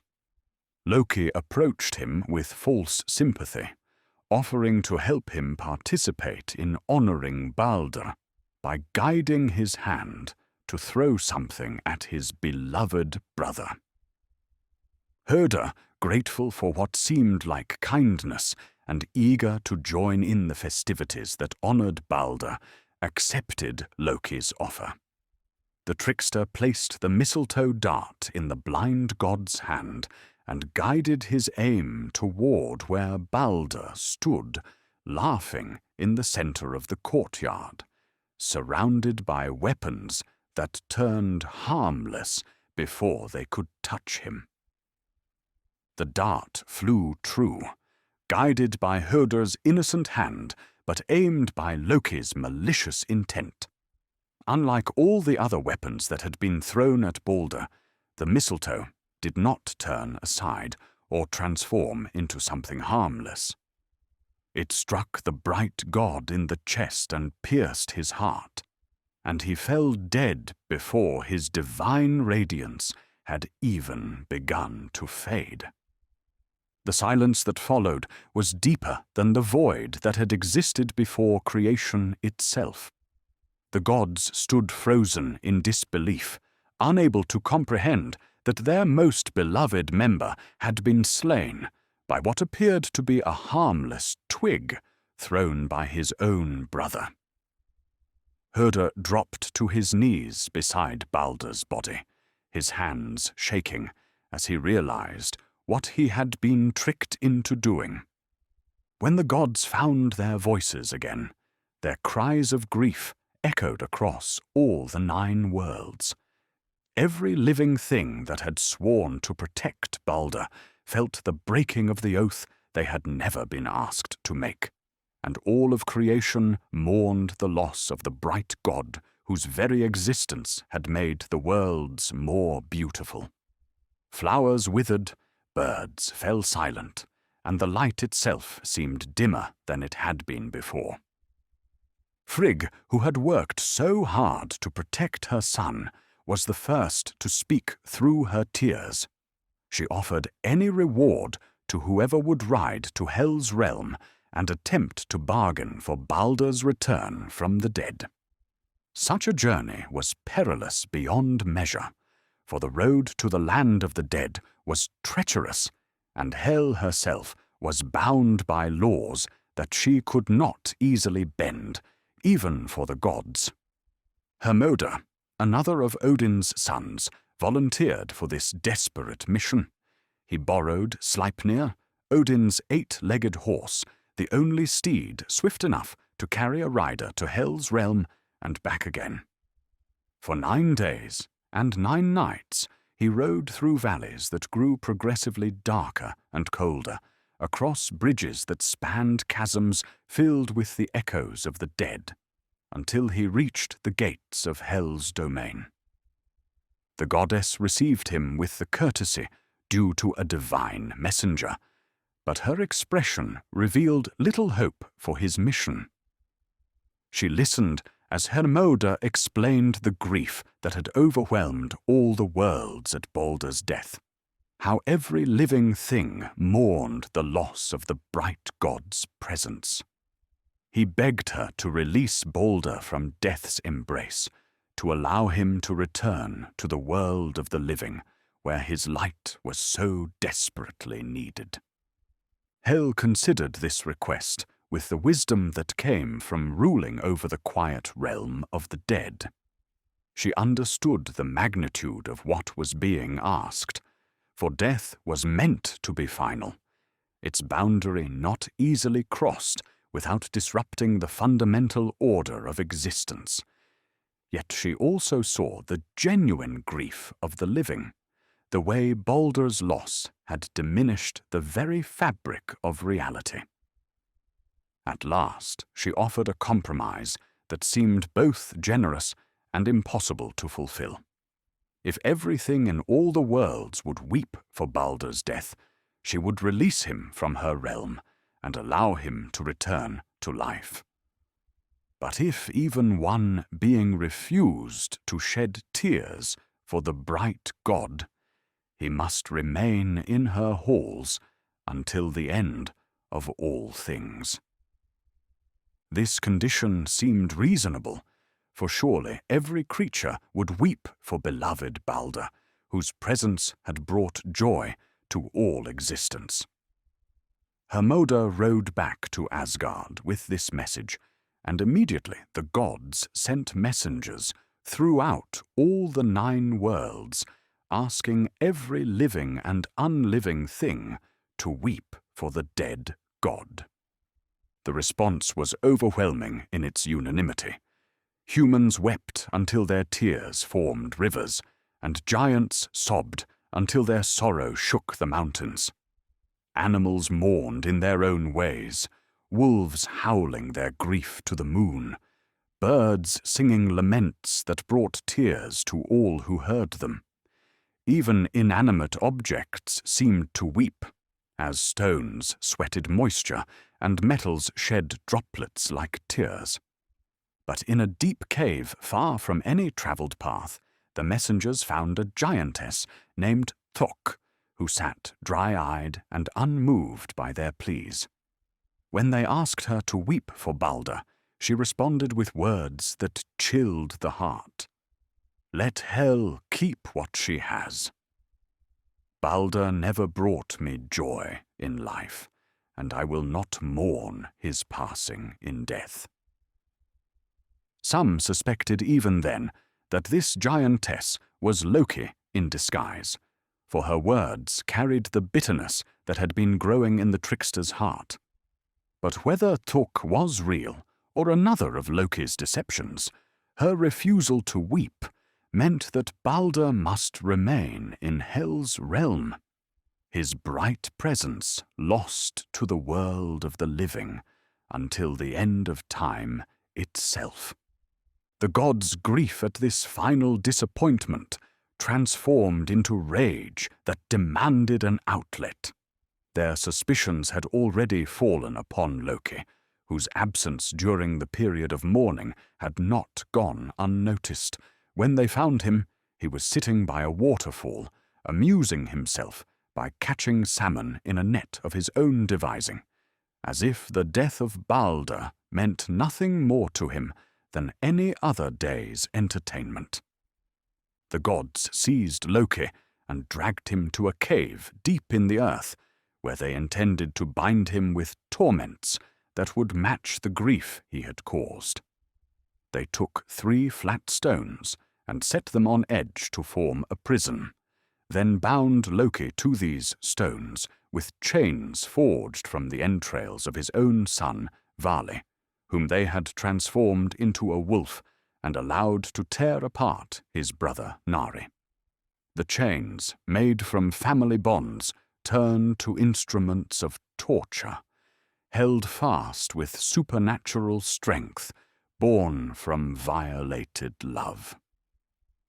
Above Loki's head they suspended a venomous serpent, whose poison dripped constantly onto the bound god's face.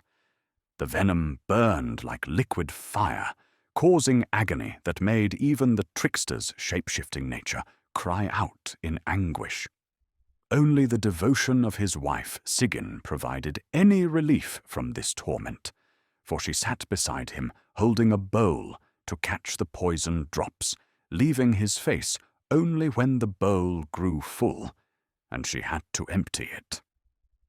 During those brief moments when Sigyn was absent, the venom fell directly onto Loki's face, and his struggles against the pain were so violent that they shook the earth itself. These convulsions became the earthquakes that periodically remind mortals of the bound god's suffering, tremors that speak of rage and anguish building toward an inevitable release. In this cave, Loki would remain until the end of the world, his torment growing with each passing day, his hatred for the gods who had bound him deepening into something that would eventually consume all his other emotions.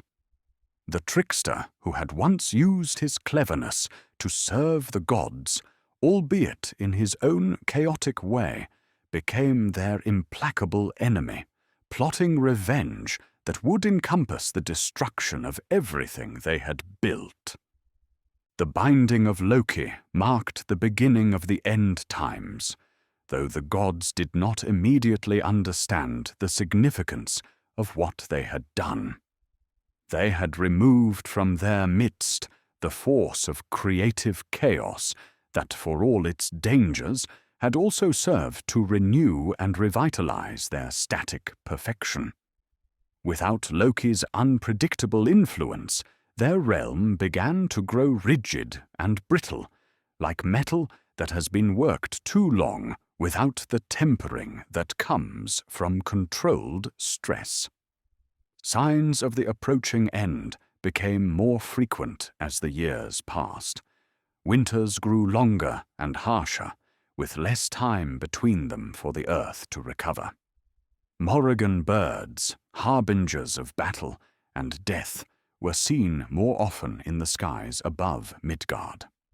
Brothers fought against brothers with increasing frequency, and the bonds of kinship that had once held communities together began to weaken and break.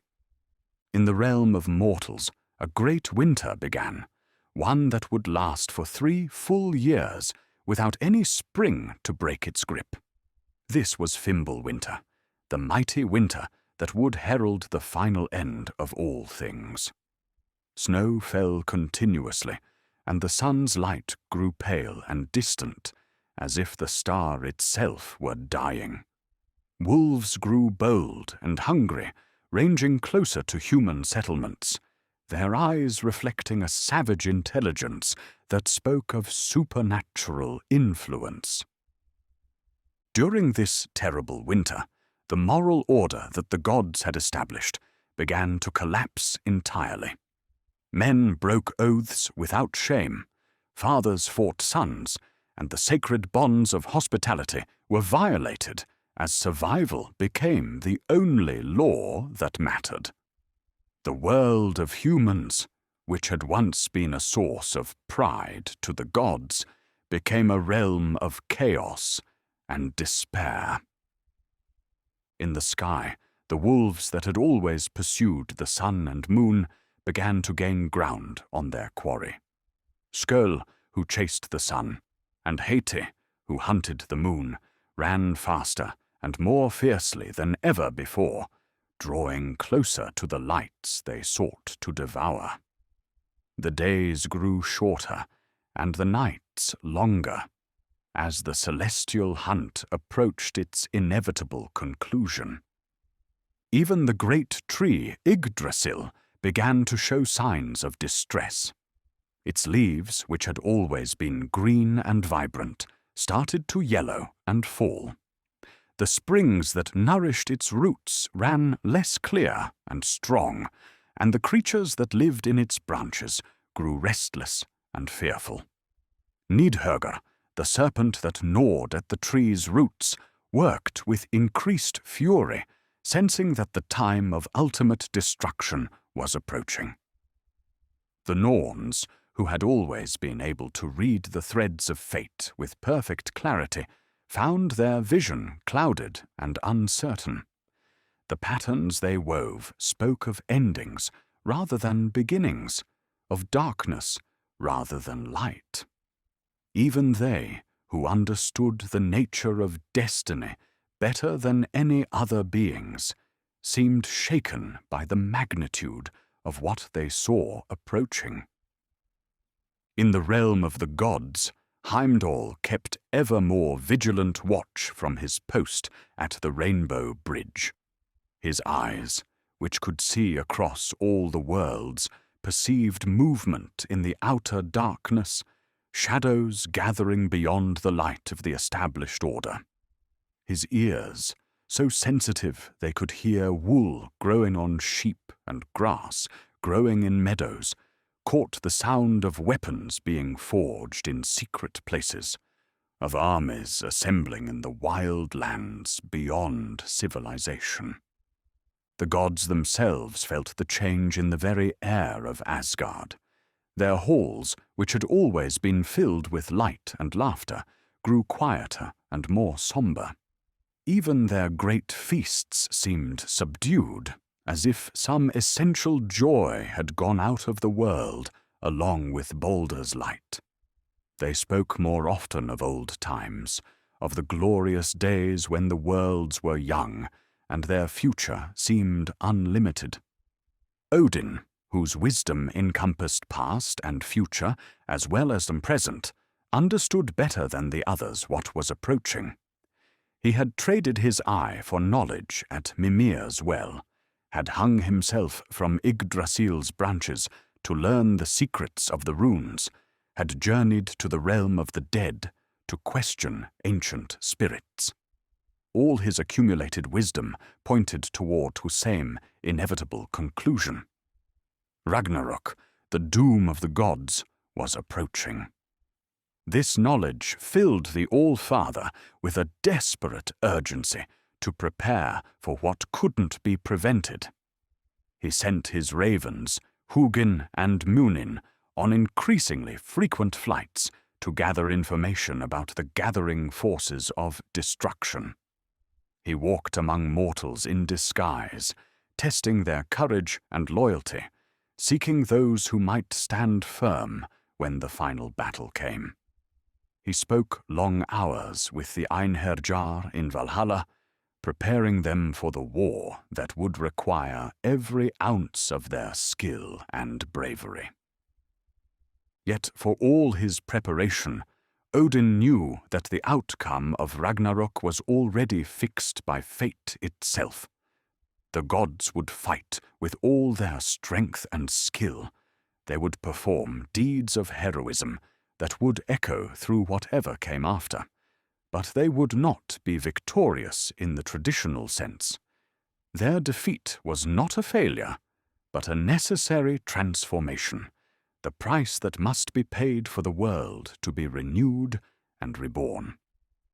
As Fimbulwinter deepened into its second year, the bonds that held the forces of chaos began to weaken. In his mountain prison, Fenrir had grown even larger and more powerful, his hatred of the gods burning like a flame that could never be extinguished. The magical fetter Gleipnir, which had held him fast for so long, began to show signs of strain as the wolf's supernatural strength finally approached the limits of what even dwarfish craftsmanship could contain. The world serpent, Jörmungandr, stirred in the depths of the ocean with movements that sent tsunamis washing over distant shores. His venom, which had always been deadly, became so concentrated that it poisoned the very air above the sea, creating clouds that brought acid rain to the lands below. Ships that ventured too far from shore found their hulls eaten away by waters that had become hostile to all life. In the realm of the dead, Hel herself felt the approaching changes. The steady stream of mortals who came to her halls during Fimbulwinter brought news of the chaos spreading through the world of the living. Her realm, which had always been a place of quiet rest, began to echo with the restless stirring of the dead, as if they sensed that their time of peace was drawing to a close. But the most ominous sign of all was the ship being built in the outer darkness, far from the light of any sun. This vessel, called Naglfar, was constructed from the fingernails and toenails of the dead, materials that should have been buried with their owners, but had been saved for this grisly purpose. The ship grew slowly but steadily, a floating nightmare that would carry the armies of destruction when the final battle came. Loki's influence could be felt in the ship's construction, for though he remained bound in his cave of torment, his hatred had begun to seep into the fabric of reality itself. Every drop of venom that fell on his face, every scream of agony that escaped his lips, added to the store of malice that would fuel the forces of destruction. His wife Sigin's devotion, which had seemed like mercy, actually prolonged the accumulation of this cosmic rage. As the third year of Fimbul winter began, even the gods could no longer deny that the end was approaching. The sun, pursued ever more closely by the wolf Skirl, began to dim and flicker like a candle, guttering in the wind. The moon, harried by Hati, grew pale and distant, its phases becoming erratic and unpredictable. The stars themselves seemed to be fading, as if the very light was being drained from the cosmos. Then came the morning when Heimdall's horn, Gjallarhorn, sounded across all the 9 worlds, its voice carrying news that every living thing had dreaded to hear. The watchmen of the gods had seen movement at the very edges of existence, armies of giants and monsters beginning their march toward the final battlefield. The sound of that horn was like the tolling of a great bell, marking the end of the age of gods and the beginning of something entirely new. From the direction of Jotunheim came the first of the attacking forces, led by Hrym, a giant whose name meant decrepit, but whose power was anything but diminished. Behind him marched frost giants beyond counting, beings whose very presence turned the air to ice and whose breath could freeze blood in mortal veins. They carried weapons forged from glacier ice and meteoric iron, implements of war that had been waiting for this moment since the beginning of time. From the south came Surtr and his fire giants, advancing with flames that preceded them like a burning tide. The guardian of Muspelheim had waited since creation for this day, his flaming sword held ready to fulfill the prophecy of universal conflagration. Behind him rode warriors mounted on steeds made of living flame, their weapons blazing with heat that could melt stone, and their voices roaring like wildfires consuming forests. But most terrible of all was the breaking of the bonds that had held the forces of chaos in check. Fenrir's howl of rage echoed across the worlds as Gleipnir finally snapped under the pressure of his accumulated hatred. The wolf, now grown to the size of a mountain, bounded toward Asgard with jaws that could swallow the moon and eyes that burned like supernovas. His children, the wolves Skirl and Hati, finally caught their celestial prey, plunging all the worlds into darkness as they devoured the sun and moon. From the ocean depths rose Jörmungandr, the world serpent whose coils encircled Midgard. As he emerged from the sea, his movements created waves that towered higher than mountains, flooding coastal lands and washing away cities that had stood for centuries. The venom he breathed into the air created clouds so poisonous that they killed everything they touched, turning the sky into a realm of death. In his cave prison, Loki felt his bonds weakening as the cosmic order that had sustained them began to crumble. The chains forged from his son's entrails, which had held him fast through years of torment, started to dissolve as the very concepts of family loyalty and divine justice that had given them power began to lose their meaning in the chaos of the final war. When Loki finally broke free, his transformation was complete. The trickster who had once served the gods, however unreliably, had become something entirely malevolent, a being whose only purpose was to see the destruction of everything he had once helped to create. His shape-shifting abilities had been enhanced by years of suffering, and he could now take forms that embodied pure malice and destruction. The ship Naglfar, constructed from the fingernails of the dead, sailed forth from the realm of shadows with Loki as its captain. Its crew consisted of the dishonored dead, those who had died shamefully, and whose spirits burned with resentment against the gods who had failed to protect them.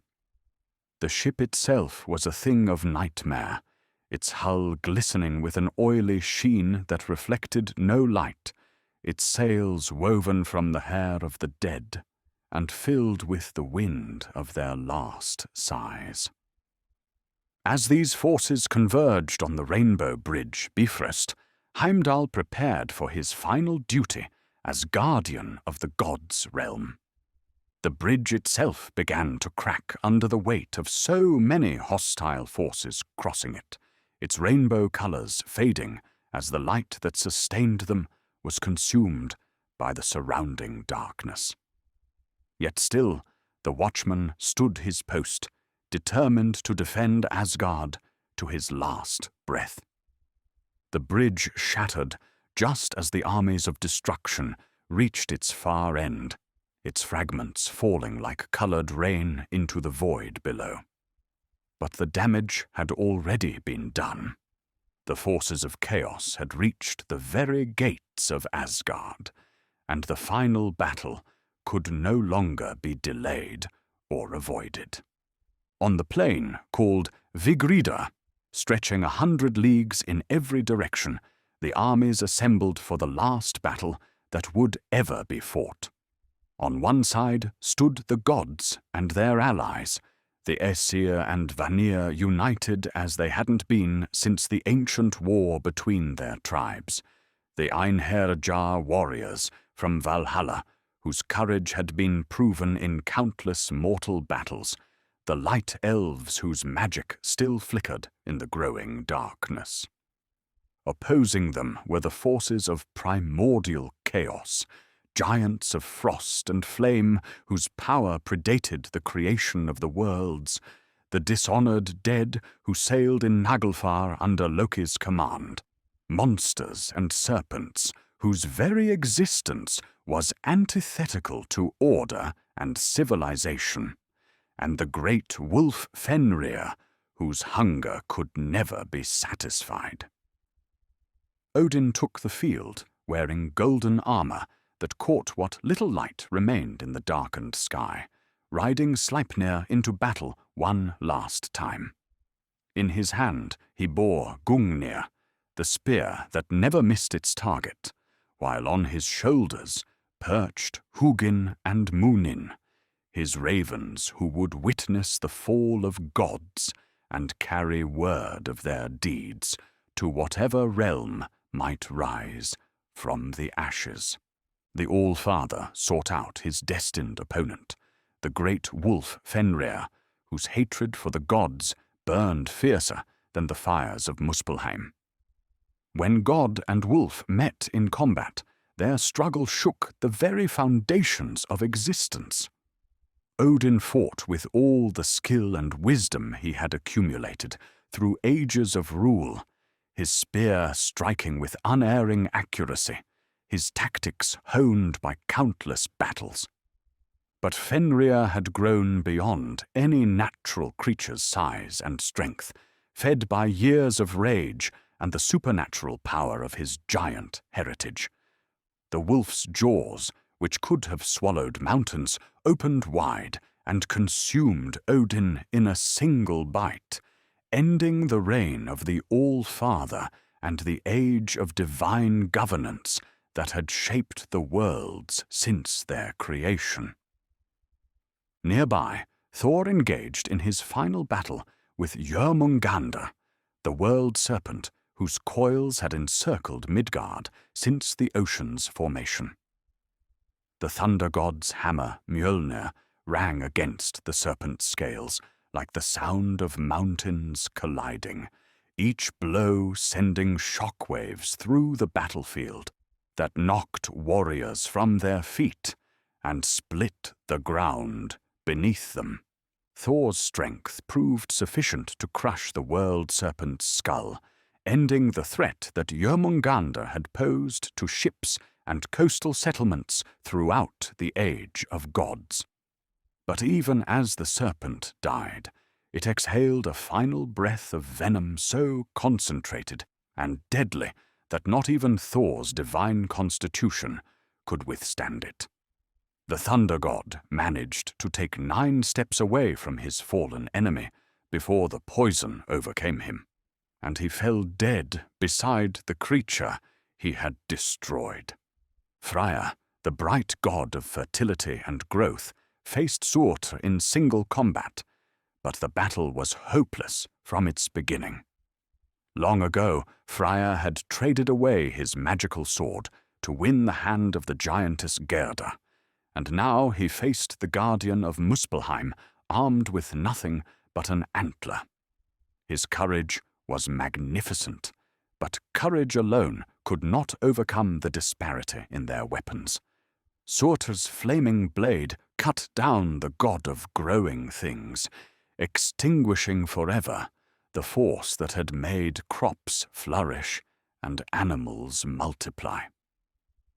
Tyr, the one-handed god of justice and war, met his end in battle with Garm, the great hound that guarded the gates of Hel's realm. Both were creatures of duty and loyalty, bound by oaths that transcended personal desire, and their fight was conducted with the grim respect that warriors accord to worthy opponents.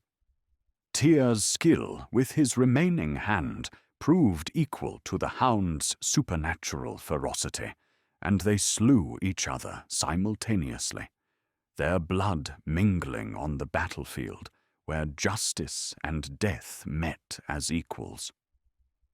Heimdall, the watchman whose vigilance had protected Asgard throughout the Age of Gods, faced Loki in a final confrontation that had been inevitable since the day the trickster was first brought to dwell among the Aesir.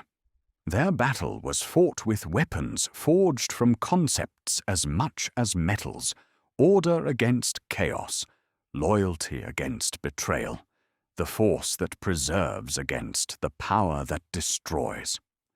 Both combatants were masters of their respective arts, Heimdall's perfect awareness matched against Loki's infinite cunning. They fought across the length of the battlefield, their struggle leaving traces in the form of chasms torn in the earth and fires that burned without fuel. In the end, they too slew each other, the guardian and the betrayer falling together as the rainbow bridge they had both served in their different ways cracked and fell into ruin. As the battle raged, Surtr completed his ancient purpose by setting fire to the great tree Yggdrasil itself. The flames that had waited since creation in the realm of Muspelheim finally broke free of all restraint, consuming not just the battlefield, but the very axis around which the 9 worlds had been arranged. As the world tree burned, its destruction sent waves of change cascading through all existence. The fires spread from world to world, consuming Asgard's golden halls and Midgard's green fields with equal hunger. Libraries of accumulated wisdom burned to ash in moments, while treasures that had taken ages to craft were reduced to molten puddles that reflected the flames of their own destruction. The very air caught fire, creating storms of flame that raced across continents faster than the swiftest horse. Yet this was not mere destruction, but transformation, a cosmic composting that would prepare the soil for new growth. As the old world burned, seeds of renewal were scattered through the cosmic winds, carrying the potential for rebirth to realms that did not yet exist, but would emerge from the cooling ashes of what had been.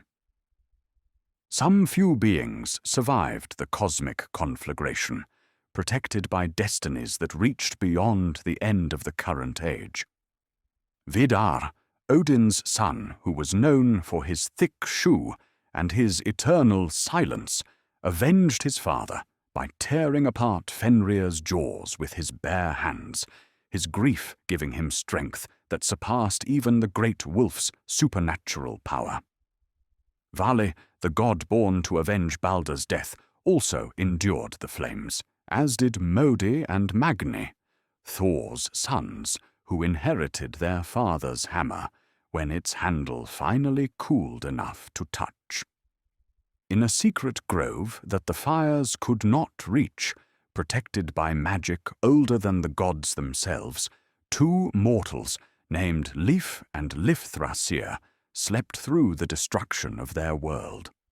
They would wake to find themselves the sole survivors of humanity, destined to repopulate the earth when the flames died down and the ashes settled into fertile soil. Even Balder and his brother Hörder would return from Hel's realm, the goddess of the dead, releasing them as part of the great renewal that followed the cosmic fire.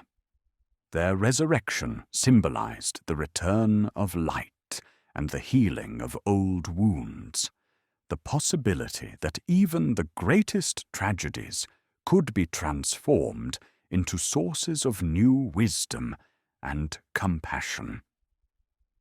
When the flames finally died and the heat of destruction cooled into the warmth of new beginnings, a fresh world emerged from the ashes of the old. The earth that pushed up through the cooling cinder was more beautiful than what had been destroyed, its soil enriched by the ashes of burned wisdom, its waters cleansed by passage through the fires of transformation. In this new world, the survivors found that the harsh conflicts of the previous age had been left behind with its ashes. The rigid divisions between gods and giants, between order and chaos, had been burned away, leaving space for new kinds of relationship and understanding. The surviving gods were changed by their passage through destruction, their divine nature tempered by loss and renewed by hope. A new sun rose in the sky, daughter of the old sun that had been devoured by wolves in the time of ending. This star burned with a gentler light than her mother, sufficient to warm the earth and encourage growth, but not so harsh as to scorch or blind. Under her rays, plants that had never existed before pushed up through the enriched soil, bearing fruit that nourished both body and spirit. The great tree Yggdrasil, which had seemed to burn completely in Surtur's flames, revealed that its roots had survived deep beneath the earth.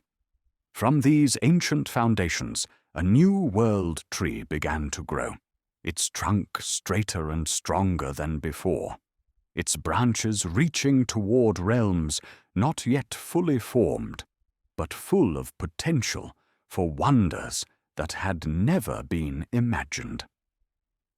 In halls built from materials that combined the best qualities of the old world with innovations born from hard-won wisdom, the surviving gods established a new order that learned from the mistakes of the previous age.